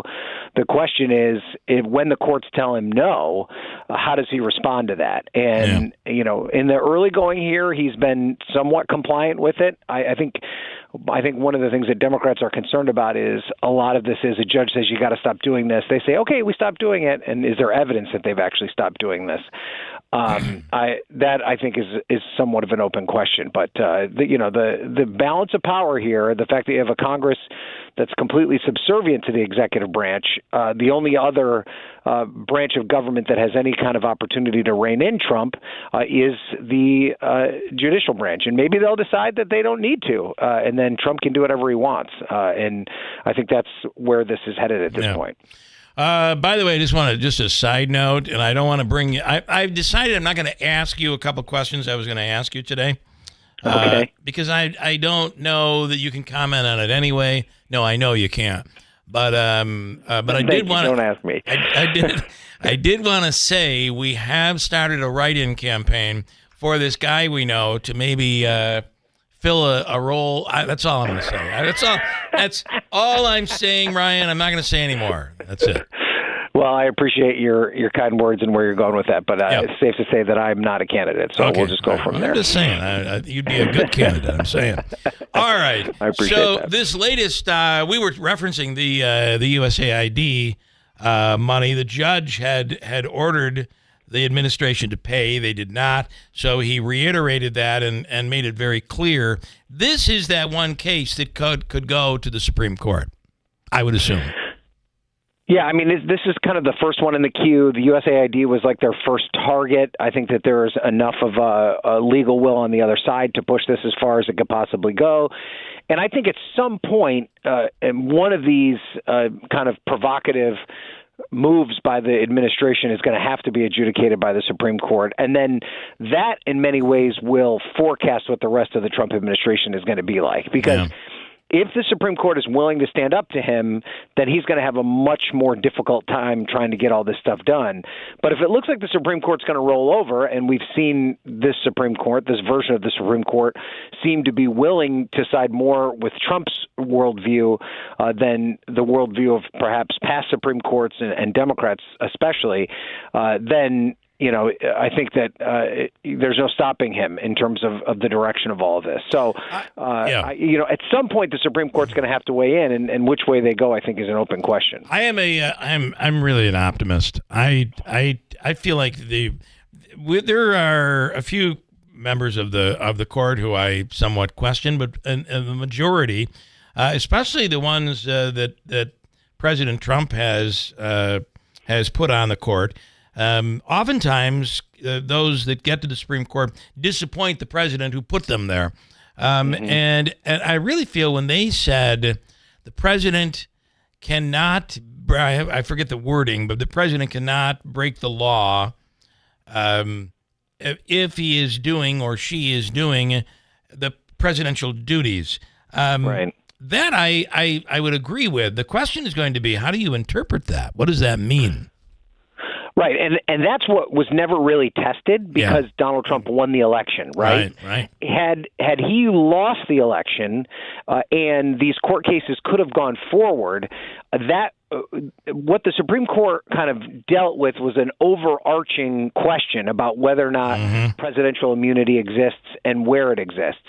They never dealt with the fine tuned issues of specifically where Donald Trump's actions constituted official acts versus where they didn't constitute official acts. And so, the question is, were you inciting a riot? And were you inciting a riot as a political candidate, as a private citizen, or were you inciting a riot as a president of the United States? that's the question that they never really addressed. And I think that Jack Smith would have had a case moving forward had Donald Trump not won the election and completely gutted the special counsel's office. So, yeah, you're right. I don't think that it's fair to completely accuse this Supreme Court of rolling over for Donald Trump, because much of their rulings have been kind of in a very narrow scope and only addressing the issue immediately in front of them and not interpreting it a bit more broadly. So I think that is still a test that's yet to come, and I don't think it's necessarily something that we can forecast completely until it actually happens. I mean, what I'm optimistically thinking that they meant was, for instance, the president orders that the people are these immigrants, these refugees are sent to Guantanamo Bay. Turns out the conditions are horrible. It's inhumane. Right. They knew about it. The Democrats can't push to have the president arrested for whatever. Treating someone. I mean, that would be in his line of his duties as president of the United States. I think, and their argument in that case would be the remedy to that is impeachment, and not a criminal court. Yeah. Yes, exactly. But it is shocking, and I think President Trump enjoys this. It is shocking that we're even talking about this, but he does enjoy, putting out a meme that says "Long live the King." He enjoys saying, "Well, maybe I'll do a third term." It's these things that they just get Democrats. They fall for it every time, and it's why we're talking about this stuff right now.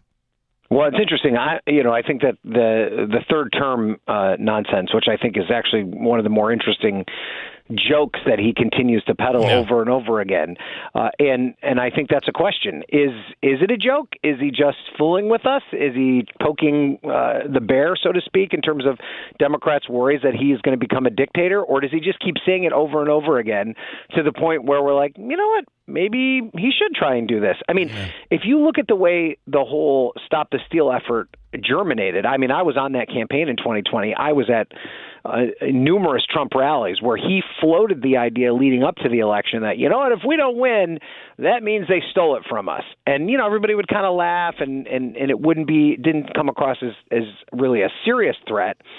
And then all of a sudden he lost the election, and then he full-on attempted to stand in the way of the peaceful transfer of power. So the one thing I'll say, and I do think Democrats lean into it way too much and give him too much credit for this, when a lot of times he's just kind of testing the water. But a lot of times his jokes become reality. And it's one of these things where you got to be careful in the way that you treat it, because at some point it may get too far. And it's worth pointing out, especially with this three-term thing, there is a bill that's been introduced by Andy Ogles, a member of Congress, to allow him to run for a third term. And it specifically only allows Donald Trump to run for a third term. So it's not as if there aren't people putting pen to paper and talking about this in a serious way. Finally, I wanted to just throw a little quiz at you. We have a minute and a half. Here's your quiz. What do these three countries have in common? All right. North Korea, Russia, make it 4 countries. North Korea, Russia, Belarus, and the United States. They were the only ones to sign on to this UN resolution, right? Yep. And I asked a bunch of Republicans about that yesterday, and nobody seemed to think it was that big of a deal. I think it is a big deal. I cannot believe it. The thought is from Republicans that this is a strategy. This is what he needs to do to end the war. There's a master plan here by President Trump. Boy, it's not a good look worldwide. No, listen, there is a massive shift in American foreign policy right now, particularly as it relates to Europe, particularly how it relates to Russia. And there is no doubt that the United States foreign policy right now is to provide Russia a degree of deference that we have not provided them since the Cold War. And the ultimate goal of that is to try and bring some sort of peace and stability to the region. But past presidents, both Republican and Democrat, did not feel comfortable providing Vladimir Putin that degree of deference. And this is Trump trying to do something different. And the fact that he leans into accolades and kind things about authoritarians all across the world, I think is one of the reasons that foreign policy experts are so nervous about this shift. But he's got an opportunity here to try and end this war, and this is the tactic that he's taking. He is a deal maker. He likes to tell people what they want to hear when he's in a negotiating room. The question is, does it mean more than just trying to make a deal, and does it mean a long-term shift that could have serious consequences? All right, Ryan, as always, we appreciate it. We'll be watching, a lot to keep up with, and we'll talk next week. All right, guys, have a good one. Thanks so much. Ryan Nobles from NBC. A Mohawk Valley tradition returns on Friday, March 7th, when the WIBX Heart Radiothon goes live from Utica University. Doctors from Radiothon sponsor Slocum Dixon Medical Group will share ways we can stay healthy. We'll hear from treadmill challengers as they face off against each other, and Red Cap ambassadors to America's Greatest Heart Run and Walk will remind us why we support the American Heart Association. Of course, we'll have special incentives to thank you for your donations. Be sure and tune in. ZipRecruiter is the place. ZipRecruiter is the place for talented teachers, savvy software developers, and master mixologists. ZipRecruiter is the place where you meet all these people and more. That's because ZipRecruiter is the place for job seekers who are looking for new opportunities. In fact, ZipRecruiter helps 10 million people with their job search every day, so you can find the right candidates right away. Try ZipRecruiter for free at ZipRecruiter.com/free. That's ZipRecruiter. From the Stanley Theater Studio, WIBX Utica, Rome. W295DI. WIBX 950 and 92.3 FM, a Town Square media station. It's the first cabinet meeting since President Trump's return. I'm Dave Anthony, Fox News. 2 hours from now. Every single one of his cabinet heads will be here today, both confirmed and soon to be confirmed. White House Press Secretary Caroline Leavitt also just told Fox Elon Musk will also be there. Because DOJ is working alongside every single one of these cabinet secretaries to identify waste, fraud, and abuse at their respective agencies. And Democrats call Musk and DOJ out of control, trying to stop them in court. Now, one cabinet secretary, Brooke Rollins, who leads agriculture, says the U.S. is going to import more eggs, trying to bring down egg prices that have soared amid a bird flu crisis. As the U.S. keeps working to end Russia's war in Ukraine, Secretary of State Marco Rubio tells Fox the U.S. is close to an economic deal with Ukraine. My last indication was that it was very close to the finish line. We were on not even the 1 yard line. We were like at the half-yard line. The agreement would let the U.S. share profits from Ukraine's rare earth minerals. President Trump could sign it Friday with Ukraine's leader Volodymyr Zelensky. So what we're doing is now we're saying, look, we want to be secured. We want to get that money back. We're helping a country through a very, very big problem, a problem like very few people have had. President Trump says access to rare earth minerals will help recoup money spent by the U.S. for military and humanitarian aid to Ukraine over the past 3 years. Zelensky had pushed for security guarantees as part of an agreement, something the deal is not reported to include. Fox's Jared Halpern at the White House. House Republicans have advanced a budget resolution, a framework that needs to be worked out with the Senate, increasing border and military funding and extending the Trump tax cuts that Congressman Andy Barr tells Fox Business unleashes massive economic growth, which is critical to get our debt under control. Now, they also plan big spending cuts. House Minority Leader Hakeem Jeffries warns that'll hurt Medicaid and food assistance programs. House Democrats on the side of the American people, and House Republicans on the side of their billionaire puppet masters. America's listening to Fox News. Police officer and canine handler Jacob Russell Chaffins was fatally shot while attempting to serve warrants for domestic violence offenses. Thanks to friends like you, the Tunnel to Towers Foundation gave the Chaffins family the gift of a mortgage-free home. There's